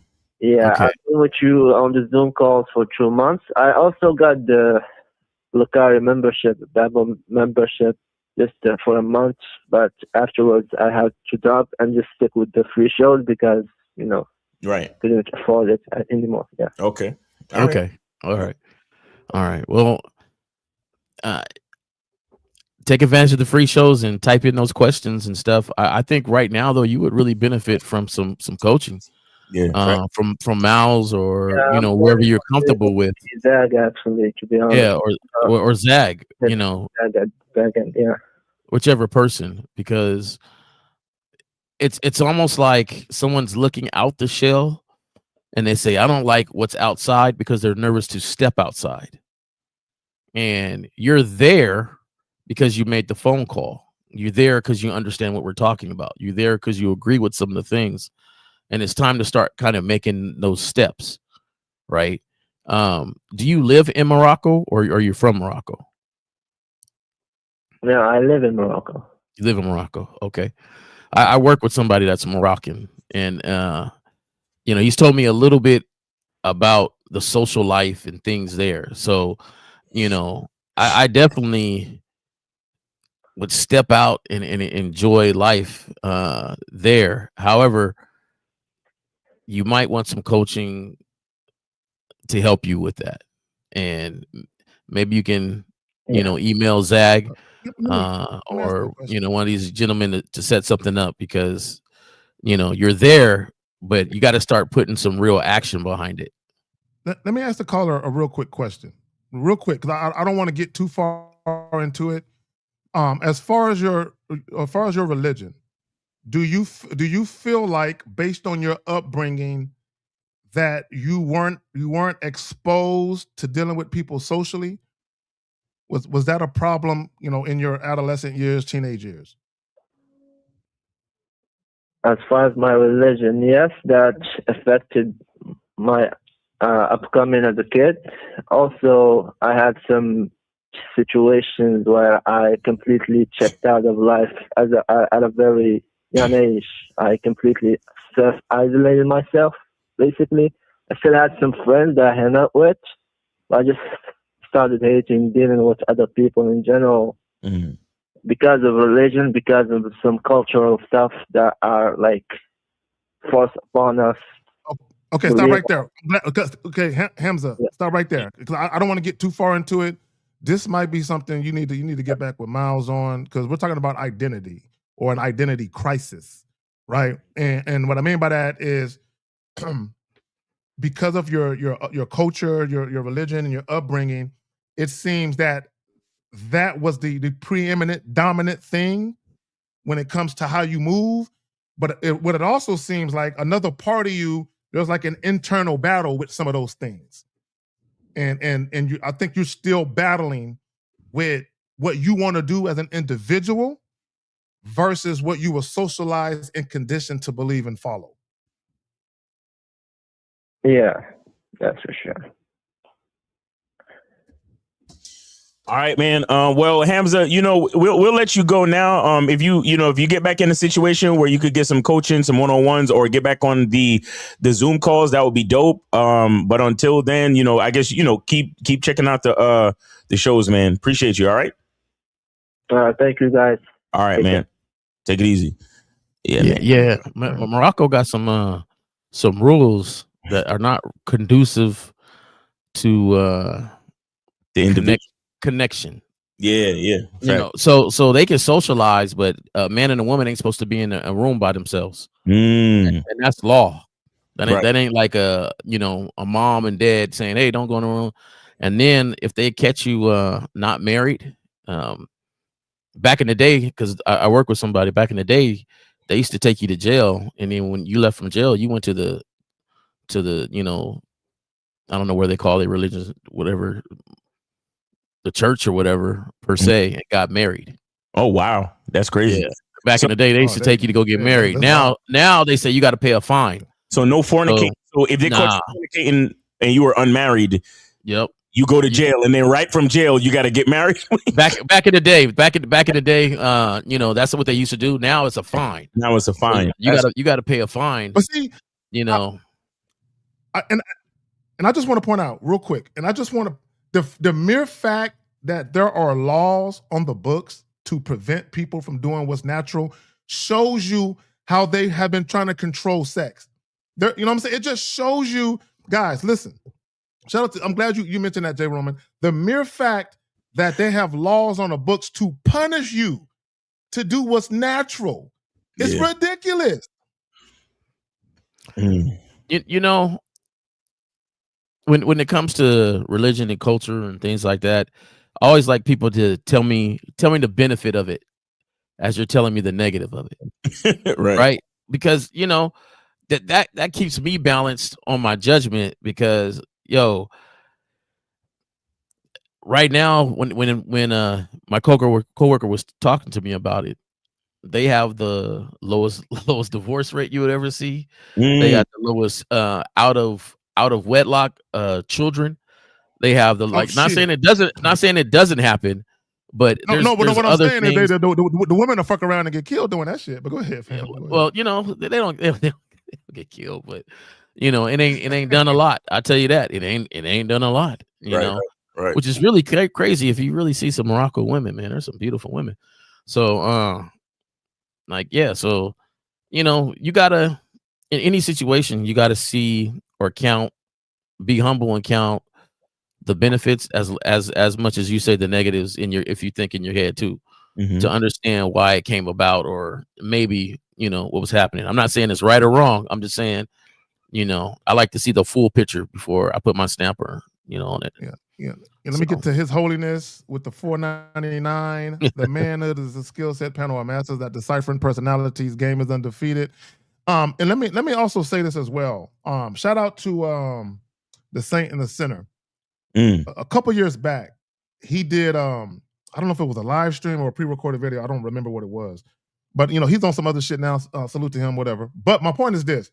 He was talking about being in Morocco and dealing with a Moroccan woman. And he told a story, and again, I wasn't there, so I don't know how accurate the story is, but he told a story of how the woman initially tried to pass herself off as a chick that don't get down like that, right? But he ended up smashing, I guess, and she revealed to him that she got the surgery, the vinoplasty, vaginal, whatever the fuck it is, to make your shit tighter or whatever the fuck, right? And I just want guys to understand that this woman in Morocco is telling the homie, there's a video, I don't know if he still got it up on his channel or not, about how she had the surgery because she wanted to have sex outside of marriage. She wanted to engage in casual sex because women want to fuck. And because the surgery is there, women are like, oh, I know a way I can get my jollies off, but still appear to be the quintessential good girl that I need to be married. Just understand that. There we go, right there. Yeah. Well, it's a particular name for it, like vaginoplasty. There's a particular name for it where they tighten that shit back up so the guy can believe that, damn, ain't nobody been in here but me, kind of shit. Right. So just understand that that's happening. That's why when you guys say, "Oh, I met this chick, yeah, she's like 28, she's a virgin," I'm like, you don't know if she had that surgery or not, bro. Look, guys. If you wanted a virgin, you should have snatched you one up in high school. That's all I'm gonna say about that, right? Because once they leave high school, it's a wrap. It's a wrap, nigga. No. I know they got something where they be steaming it. The steam be coming up. Or whatever. The yoni steaming and the yoni spa treatment and all that shit. Yeah, they got that shit. Yeah. Hey, and I'm gonna speak directly to the ladies. Thank you for whatever you do. Yeah, yo, all my ladies that stay consistent with their waxing. Shout out to shout out to y'all. You know. And get your Kegel on, ladies. Get your Kegel on. Kegel on, yeah, man. You got to take you for all the things you do. for all that you do to take the yonis. Yes. Get the waxing, get the steaming. Keep that shit healthy. Mocks up sundresses, the high heels. Thank you. Most women I see casually invite me over. How do I lead while keeping it strictly sexual? I don't invite women to my place, and hotels every time aren't a sustainable option. What's the right move? Let me say this, because I'm peeping what you're saying. Shout out Miles. He says your language exposes you. He says most women I see casually invite me over. So without speaking to you, what that tells me is you're in a lot of conversations where women are leading the interaction. They're leading the interaction because you should not be in conversations where women are always the initiator of you guys doing something. Okay, women shouldn't really be the initiator of any of that shit. It should be you, right? So when you say most women invite me over, how come you're not setting something up, right? So what that tells me is you're waiting on the woman to give you clues or to show you that it's okay. Because then you say, how do I lead while keeping it strictly sexual? I don't invite women to my place, and hotels every time aren't a sustainable option. So, guys, if you're gonna date or if you're gonna have sex, not even a date really, guys, if you're gonna deal with women, you need to have a plan for how you're gonna deal with them, right? You're all over the place. You're saying, I don't invite women to my place, and hotels every time aren't sustainable. So if you're not gonna invite women back to your place, then you gotta pay for a hotel. Guys, and I'll pass it right to y'all. You can't be cheap. You can't be cheap. And this is what I mean by being cheap. You can't say, I don't want to invite a woman back to my place because I don't trust them like that. But I also don't want to get a hotel because it gets expensive. So I'm hoping she got her own place, so we got a place to fuck. What are we doing? I got it. Yeah, I don't like the whole question. I don't like none of it. Like everything seems weird. To me, it just says my phone game is weak. Look. Please elaborate. No, because this is where you on the phone say, hey, I'm gonna come through. Like you ain't got to casually invite me. I'm already invited myself. Look, hey, on Saturday I'm coming through. I like to say what type of drink I want in the refrigerator, what you might be cooking, what we gonna do, and how fun it's gonna be, and then I'm gonna leave. Like that's just what it is. I tell you this: when we was younger, me in 1950, be sitting there on two different sides of the couches, on the phone. And in 15 minutes or less, you give them the best 15-minute conversation you can and set things up and out. I'm talking about, and 15 minutes is a long time. That's a long time, almost undeserving. But, you ain't talked all day. I can give you this 15 minutes and you set it up. You say, hey, I know it's been some... No, continue, J. Roman. I'm tripping at this Airbnb shit. But go ahead. Continue. My bad, brother. Yeah, I mean, You give them this 15-minute, how was your day? What's up? How you doing? Look, this is what we doing. I'm gonna come through. This is what I like in the refrigerator. Oh yeah, my favorite color is this. Are you gonna have that on? Okay, I'm gonna go ahead and bring this, and I'm bringing, I stopped by the store and grabbed this lick real quick or not, whatever. And we're gonna enjoy. You're gonna enjoy your time. Your time is this Wednesday. It's been allotted for you, and we're going to have a great time. And so when you come over there and she opens that door, the essence is already there. You smell, she's looking good. She got something in the pot, and y'all sit and y'all have a great conversation. Now, if this is a just sexual thing, then of course I'm not talking about what you're cooking and things like that. It's, hey, I'm coming over. Right. Sometimes I tell her, I don't even want the lights on. I want you to answer the door in the nude. Exactly. Why can you do that? Oh yeah, you can. Yeah, you can. And we go from there. We got some questions we got to get to. All right, bro. We got some questions we got to get to. Real quick. No, that's all good.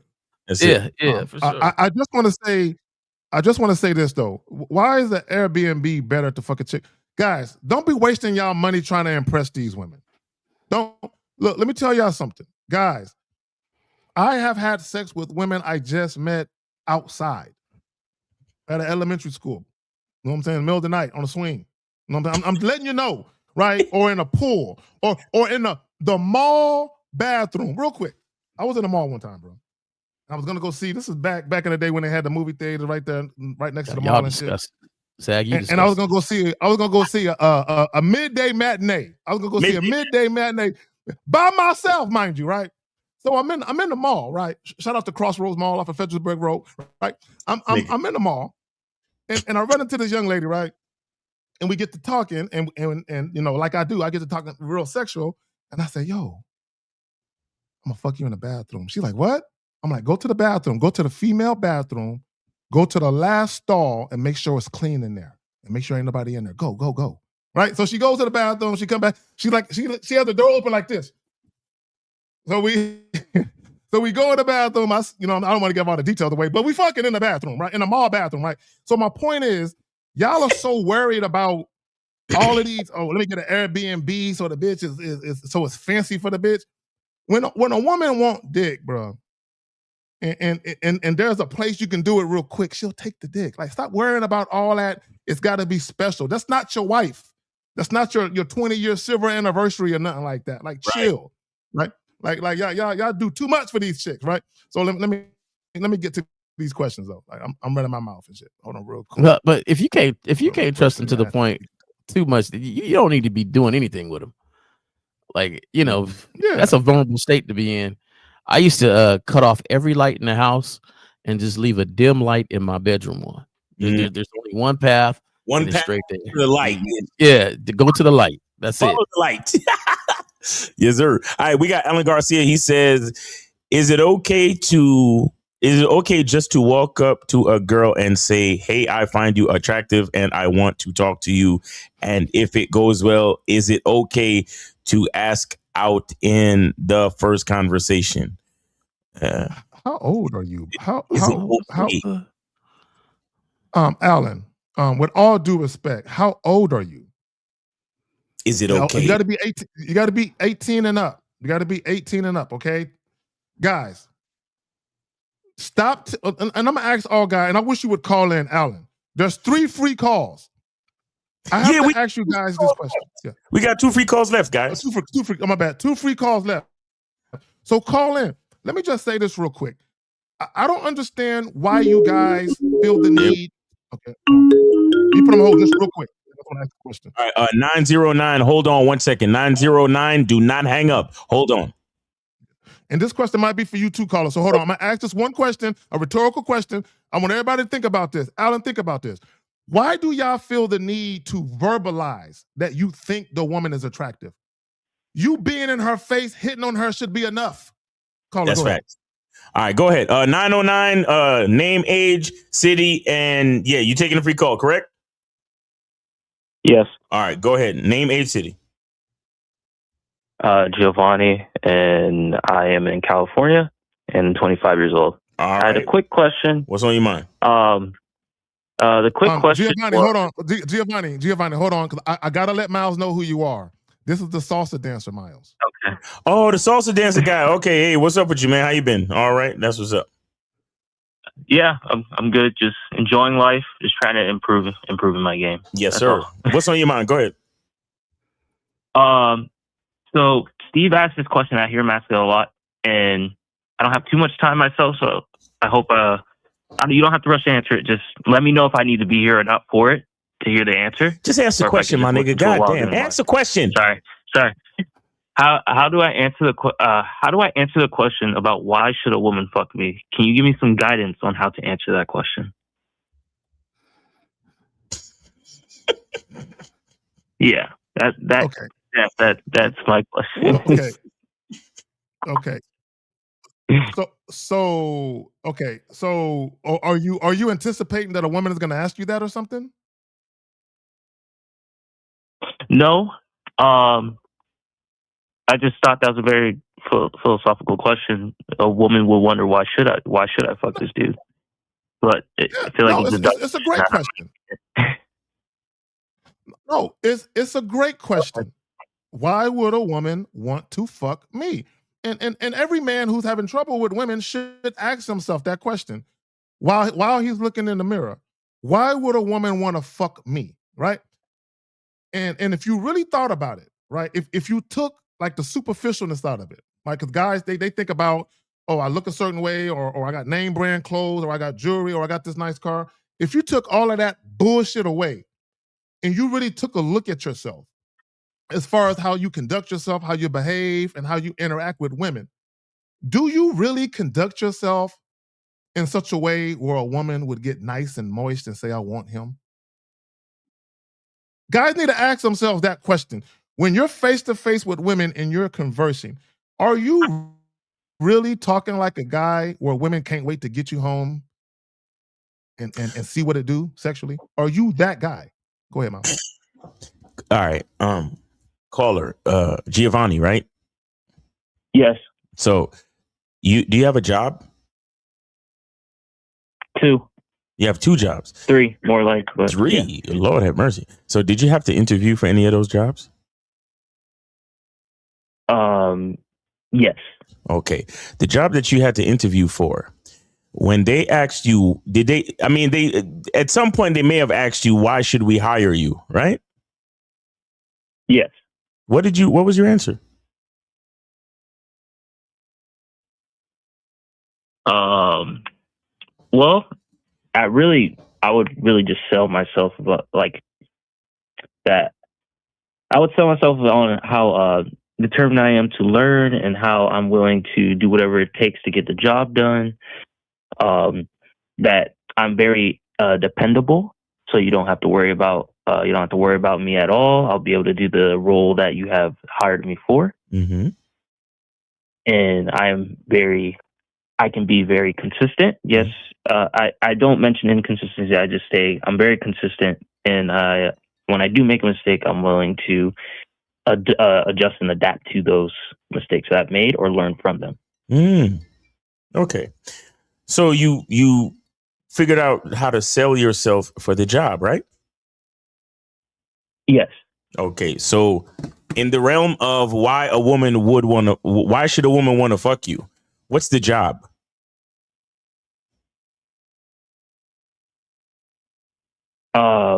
Well, to be consistent and do your part as a guy. I wouldn't know the details of that. You wouldn't know the details of that?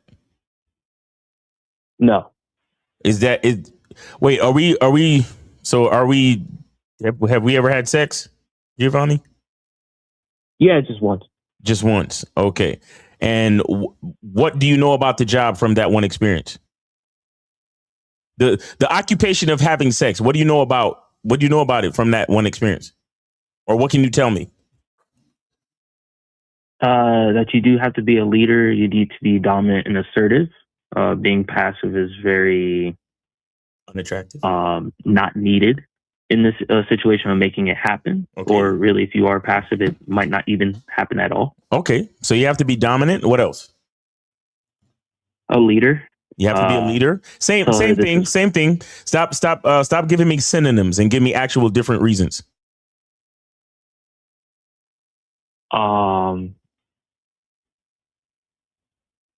I don't know what else to say to it.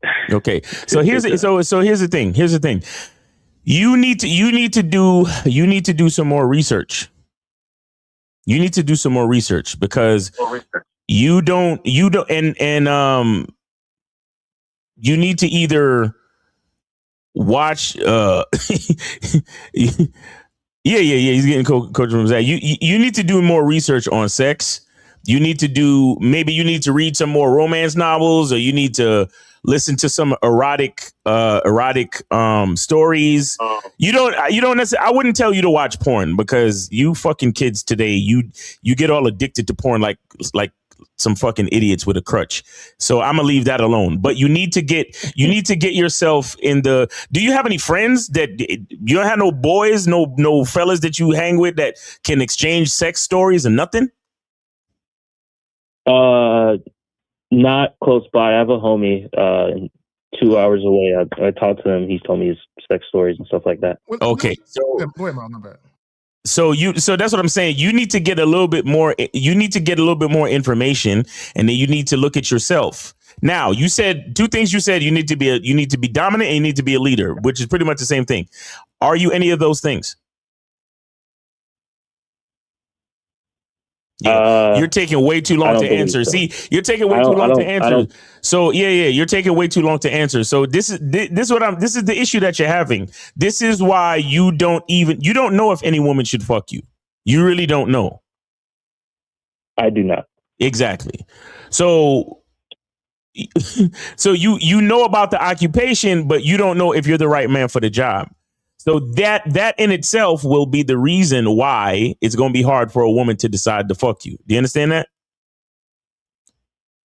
Okay. So this is why you need coaching, and you need to do some more reflection. But go ahead, K-Zach. No, I want to say this, and this is for all the guys listening. And Hamza, if you're listening, this is for you too. And this has something to do with Hamza, your upbringing. A lot of you guys, you don't know your own sexuality. You don't know the depths of your own self sexually. You don't know yourself. And as a result, consequently, you don't know women. One of the things, and I've said this, shout out to Jay Roman, shout out to Miles, and shout out to the fellows on the Real Game No Theory panel, and there's other guys that we rock with. You literally have to be the walking, talking embodiment of sex. Facts. You have to embody sex. That is what draws women to you. That is what makes women gravitate to you when you're on a date or a woman is next to you and she all up on you. It's not a bunch of words and you rhyming shit trying to seduce her. No, it's about everything about you. Every way you move, the way that you smile, the way that you sit, the way that you enunciate your words, everything about you, the woman is looking at it like, that's a man right there. Everything about you. And a lot of you guys, you never get to that point of understanding who you are in that way because you're so worried about what other people were thinking. And you're so worried about trying to be other things to other people so you will have people fuck with you. Go ahead, caller. I completely understand. Yeah, I do completely agree. I don't understand myself. Like I said, I only started very recently. I'm trying to think about sex more and kind of understand it more and how to make this stuff happen. You're 20. You said you're 26? 25. 25. I think Hamza was 26. So do you masturbate? Yes. Okay, so what do you get from masturbation? Just a nut? No. Stress relief and joy. Okay. And yeah. What did I walk in? I don't know if it was right. Okay. So stress relief and joy, correct? Heavy pause. Yeah. Okay. So this is what I'm saying. This is what I'm saying about the difference between somebody who understands game and the average guy. You see, you don't understand how and why things start from the inside. So even though you're touching yourself, the joy and the stress relief is still separate it from you, because you don't believe that is something that should be a part of you. You don't embody it. So you touch yourself, you masturbate, you nut, you get the release, you get the joy, but you don't attach it to who you are. Because if you masturbate and it feels good to you, and you know that you get release and you get joy, that's 2 reasons why a woman should fuck you. But you're not even of the mindset to associate that with yourself, because you don't believe that you deserve that.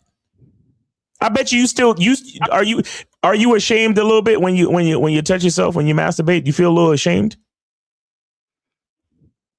Tiny bit. Yeah, of course. Really? That's what it is. Yeah, of course. See, right there. Okay, so Right there. I'm gonna ask you this question: are you less confident because you don't have sex?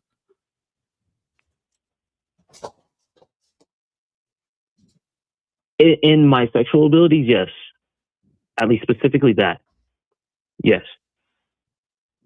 Okay. So is there a particular reason why you're not having sex? I just not really. I haven't put in enough work, nor have I think the social spaces I'm in, I'm holding myself back a little bit. I spoke with Zach about this before. I love it when people have the answer. So how come you haven't just did that then? Put a little more work in it. change a different social setting or the circle, or be honest. Are you being honest with your circle? To answer your question, no.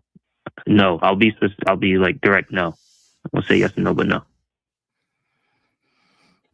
Yeah. I'm not gonna sit here and act like getting sex is hard. It's not very hard to do, but the harder work is realizing what you need to do for yourself to make that happen. And I think that's what needs to happen. You need to. Who are you? Do you get any coaching by anybody? Yeah, I'm with Zach. Now, this is the question that's gonna. When you are with Zag, or you have these questions and these answers and things like that, do you actually apply what he tells you to do? Yes. I've tried to be a little bit more playful with flirting. I try to keep some of the things he said in mind when talking to women. Okay, so try to keep it definitely. In the past, I used to talk a lot and then kind of just say like, "Hey, I think you're attractive. Put my number in your phone." Hey.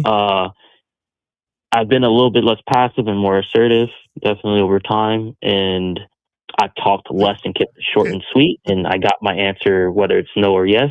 Usually, lately it's been nothing but no's. Okay, so here's the thing. Here's the thing, and I know Zag has been touching on this with you, because this is just game. When you say the word try, that means you're really, really, really thinking about it, which is good. But you have to believe it as you do it. So it's not a try. It's yes, I've been flirting more. Yes, I've been talking to women, telling them they're attractive, and my intentions on why I'm talking to them. I have been doing that. I've been getting some no's, but it's only a matter of time, because I see I'm doing it more often and talking to more women. So I know pretty sooner or later things are going to jump off. That's a belief. Do you understand what I'm getting at? Yes, I do. And the reason why you got to believe it is because you're actually trying to sell it. It's like somebody trying to sell a product that they know don't work. They beat around the bush if it works. Oh, yeah, it's red. It's red. It's a pump. It's a really good pump. It's red. I think you should buy it. And you're like, well, do you got the pump? I don't really have the pump. I don't really use it. I don't really. But if you believe a product and that product is you sell it a lot differently. Does it make sense? You Let me understand ask what I'm the caller saying? a question. Caller, let me use this. Okay, my bad. Go ahead. No, I just want Go ahead, to. caller. Does it make sense? Do you understand what I'm saying to you? I completely understand. All right, so I have to believe it myself. So before I give it to Zach, my main point is that for those, not just you, for those who have coaching, that mindset needs to change along with the actions. You got to fully buy into yourself on what you are after and what you are trying to work on. And so when you approach it a lot differently, and the people you're talking to you will see it a lot differently, because confidence is about the belief in what you are doing and them feeling that belief.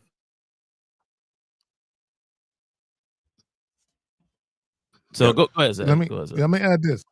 Yeah, and the confidence is not about whether you've done it or not. Like what Jay Roman is saying, it's the belief you can do it. It's not about whether you've done it or not. It's the belief. Once you do it, then you get the competence, which that's the all right, I did it before. Now you do it again and you become better at it. Right? So, caller, I caught something that you said earlier. And you did the same thing that one of the guys in the chat, he asked a question. You said when you meet women, you tell them, I think you're very attractive. Why do you do that? Why do you use that as a buffer? Like that's a buffer word or a buffer phrase. Why do you feel the need to tell women that they are attractive? I will say I did that in the past. I don't know if this is the same, but I'll say a woman is beautiful. That's usually something I would say. I don't know if that's the same as saying attractive. It's the same, yeah. But why though? What do you know why? Do you know why you say it? Because I can't think of anything else to say. See, right there. Okay, right there. And that's why women ain't gonna want to fuck you. The women ain't gonna want to fuck you because there's no originality in you. And I said this recently about compliments. You know, whatever superlative you want to use, beautiful, gorgeous, stunning. A woman's grandfather tells her she's beautiful. Right. So you telling a woman that she's beautiful, how does that have any sexual connotation to it when her grandpappy tells her that? Right. So and shout out to Miles with the masculine identity. Guys, if you're going to compliment a woman, can you at least come up with some shit that's in alignment with who you are as a person instead of just generic shit? Yeah, look, I'll say this for you, caller. You got some work to do. But the bottom line is stop telling women shit they already know. Start telling them what you want. So like you need to start going up to women and saying, hey, I need you to get to know me. You understand? I need you to make yourself free Friday evening. Something like that. You got to start giving these women instructions. But I have a question for you. You are the salsa dancer, correct? Yes. Okay. Give me a salsa move that you like to do often, like a move that your kind of go-to move. My go-to move. Or a dance. It's called the 360. All right, great. That's fine. So when you do the 360 and you're putting together a choreographed move or whatever, right? Or you're doing like a sequence. Do you do the 360 because you choose to do the 360, or you do the 360 because you have nothing else, no other moves to pull out? Because I choose to do it. Oh, so you see the difference, right? Just now you said the reason why you tell a woman that she's beautiful is because you don't have anything else to say. So do you see how automatically your quote unquote compliment becomes disingenuous? And believe it or not, a woman can sense how disingenuous you are when you come up to her and say these things. Just like if you was to do the 360 and then keep doing the 360 because you ain't got no other moves, then you wouldn't look like a competent salsa dancer, would you? No. Okay, so how do you expect to look like a competent man telling a woman some disingenuous, general, banal compliment? You get what I'm saying? Yeah, I do understand what you're saying. Okay. How many women have you practiced talking to in the month of January? I don't keep count. But I'll say I average about 3 a day, but some days I'll have up to 10. Oh. So you're doing up to 10. You're doing between 3 and 10 a day, and you still haven't gained any more confidence. You still don't know what to say to women. Am I to believe this? I'm learning to attach myself to the compliment. I'm trying to understand that and trying to learn that. Okay, but hold on, stop. But caller. Okay, real quick, because what you said. You said attach myself to the compliment.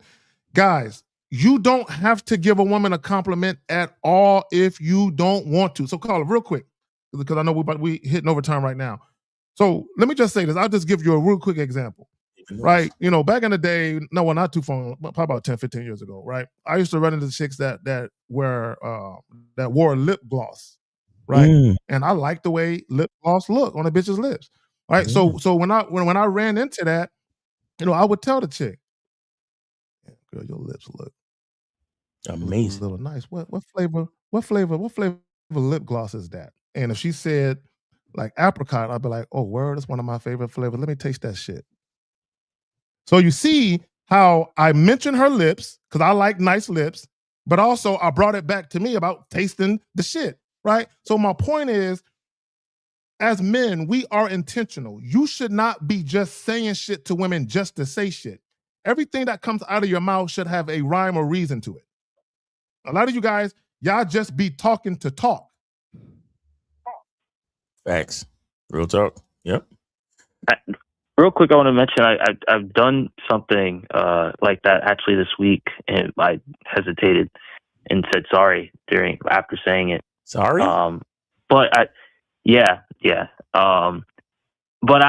am I do understand what you're saying. I am getting to that point. I'm focusing on what I like about them, and then I say that specific thing. Wait. What you like? What do you like? What do you like about women you just met? What do you like about women you just met? What do you like about them? I noticed certain things I like. One is lips, whether it is lipstick or just naturally their own. That's something that I gravitate to. And hair, definitely like curly hair most. But how often do you dance with the salsa thing? How many times do you guys get together? I dance about 2 or 3 times a week.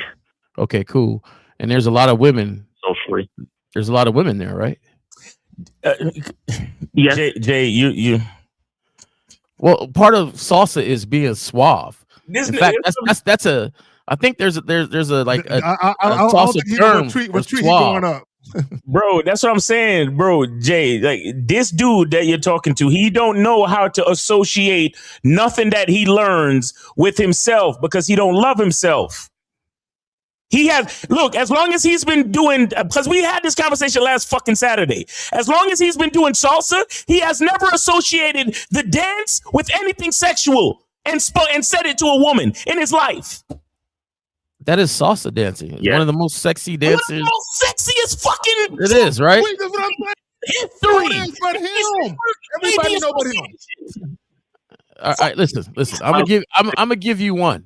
I'm gonna give you one line. It's my specific. Okay. I'm gonna give you one line for salsa dancing. When she does steps, you look at her and say, those were some great steps. There was one thing wrong. And she goes, what? You just tell her those steps wasn't in my direction. Woo! There you go. All right. Yo, like, bro, let me tell you, the fucking salsa dancing, the tango, all that. Do you know how this shit is automatically by default sexual? And this guy never associated That's what I'm saying. What the fuck are we doing, man? For years, I thought the word suave came from salsa dancing because it was a move. It was to be smooth and such a like you being suave. All that is sexy. This dude got me tight. Somewhere along the way, you decided to hate yourself. So do you apologize when you're dancing salsa, when you grab them and pull them in closer? Hey, or do you just do it because that's what dancing entails? No, I do it because that's what dancing entails. There you go. There you go. But guess what? So that's life. Can I point something out just real quick? Just real quick. Just on your point. I do it. I'm talking to Zach about this. I do it for both leisure and also hopefully one day professional. So that's just a part of the reason why I hold myself back. I don't want to seem like that guy who's just there to like hit on women. Okay. That's what I like to tell you. That's what I like to tell you. Hold on. Real quick. Well, Giovanni, there's a difference between you not hitting on the women at the dance school, but you can still go out to these clubs and do it there. Go ahead. Yeah. Not at the school. We don't want you to be a creep. We don't want you hitting on everybody. We know you're not going to be hitting on everybody, by the way. But we don't want you hitting on everybody. But when you go out to these dance clubs, my sister used to do salsa dancing. And I went out to one of the dance clubs and I had a great time. I had a wonderful time.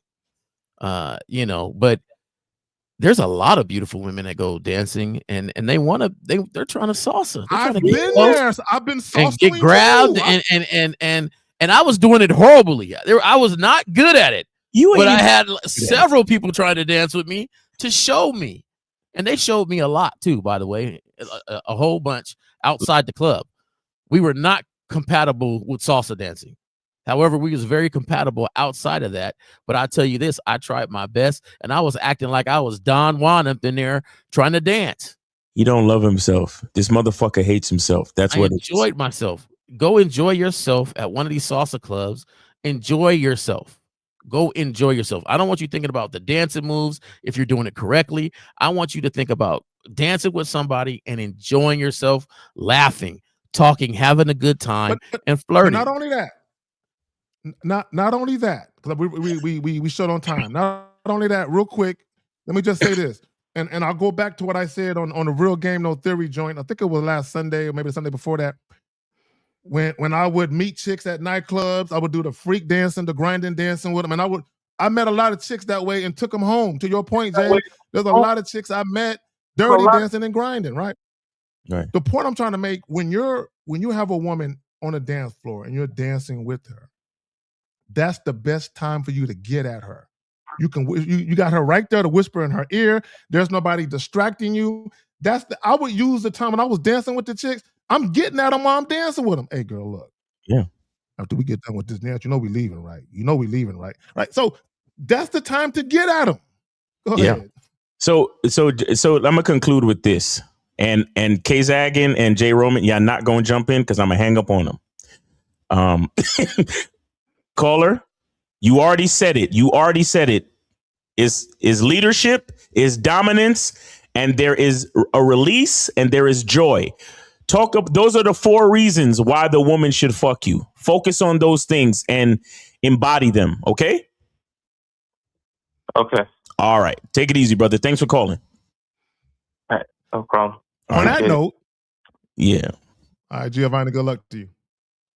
On that note, what's going on with you fellas as we get up out of here? Yeah. Real quick, he just gets me so tight because to be a semi-professional salsa dancer and you're still having problems with your sexuality, that is fucking mind. It don't make sense. It don't make sense. It's you know what it is, Miles? Because you're looking at it with the game you have. Like, bro, if I was good at salsa dancing, the bitches I would have wrapped up. Yeah. Because again, salsa dancing is a sexual, sensual dance. So if you're with a woman at dancing with her, that gives her insight to how you move. Guys, when you dance with women, that can literally turn a woman on. That can turn a woman on. My paws on them and spin would be vicious. Come on. Facts. That's what I'm saying. Yo. Use that shit to your advantage. Nigga, the gyrations, the moves, like the stamina, everything. The dipping. Bro, he can't even say to himself, I have balance, I have rhythm, and I have stamina. Those are 3 things why a woman should fuck him, because he's a professional dancer. Yeah. You can't put it together. Exactly. I'm gonna show y'all. This is how crazy it could be to not have game. That you could be a professional fucking dancer. You got so many things going for you, and you still can't get bitches. And I've never danced naked in the moonlight. Bro, he's a 26-year-old man. He's a 26-year-old dancer named Giovanni. He should be cleaning up. That right there. Miles, right there. A bitch asked me my name. My name is Giovanni. That sounds like some fucking name brand clothes or some shit. Come on, bro. Yo, this is what I'm. Can I call you G? No. This is why y'all niggas need this fucking game, bro. Because you could be rich, you could be 6'8", you could be good looking, you could have all the status in the world. But if you ain't got no fucking game, you're done. Crazy, man. That's facts. Because look, guys, women aren't just gonna just throw pussy at you because you're cute necessarily. Yeah, you gotta have a little more substance to you than that. And to Miles's point, bro. And he live in California too, with all them Latinas out there, bro. You should be at the spots with the Brazilian chicks, the Puerto Rican chicks, the Cubanos, the Mexicanos. Yeah. Bro, you should be. Come on, bro. What's up? In fact, with you? let me get on my internet. We're in the next salsa dancing class at. Real talk, man. Fuck that shit. To your point, the women do be gorgeous. The women out there are gorgeous. For all you guys that like gorgeous, beautiful women and like to tell them that. Yeah. But anyway, fellas, where can we find y'all at, man? I appreciate y'all being here. Oh, yeah. Real quick, guys, go to Cunningham Elements. Make sure you get your shea butter. Like I was showing y'all earlier, I'm glistening, man. I put it on my beard. I put it on my hands and my elbows and stuff. It's really cold out there. Get your shea butter. Go to Cunningham Elements. Get your shea butter. Get your soap and get your cologne, Masculine Identity, Eau de Parfum, and Eau de Parfum Sport. And also, make sure y'all go to shoplecario.com and get the consultation with him in April. Look, it's guaranteed that we will take your matches and double it. Whatever matches you get in, we're gonna at least double it. At least. You understand what I'm saying? So holla at Lucario. Go to shoplucario.com. Get the online dating consultation with April and Mr. Lucario, and you guys could double your matches. So shoplucario.com and shoplucario.com and CunninghamElements.com. K-Zag, you already know, man. Appreciate you, man. Jay Roman, appreciate you. And yeah, man, let's get it. Yeah, Zach, appreciate you having me in the show. Always fun, Miles. Yes, sir. If you would like to talk to me and consult with me, it is at J, the letter J, and then Romanway at gmail.com. Just send me an email and I'll respond and we can start off that way. Thanks. Zag, I appreciate it, like always. I just want to leave the note, though, that I know everybody's trying to learn something and improve themselves, which is a great thing, but you have to do the action and the work behind it, and you also have to do it with intent and have some fun with it. Don't be too rigid with it. Being rigid with it almost does the opposite when you're trying to do stuff, because people look at you and they can see that it's nervousness or they can see that it's not genuine. Mm-hmm. You got to have fun. You got to be loose with it. You got to be okay with making a mistake. Mm-hmm. I don't care if I fail. Well, I do care, but I'll learn from it and I'll do better next time. That's just how it goes. So failing is part of life, but what you do from it matters. So just keep going. And let me just say, failure is a lesson. Failure is never a loss. Failure is a lesson. It's never a loss. On that note, we out. Real Game No Theory tomorrow. Real Game No Theory.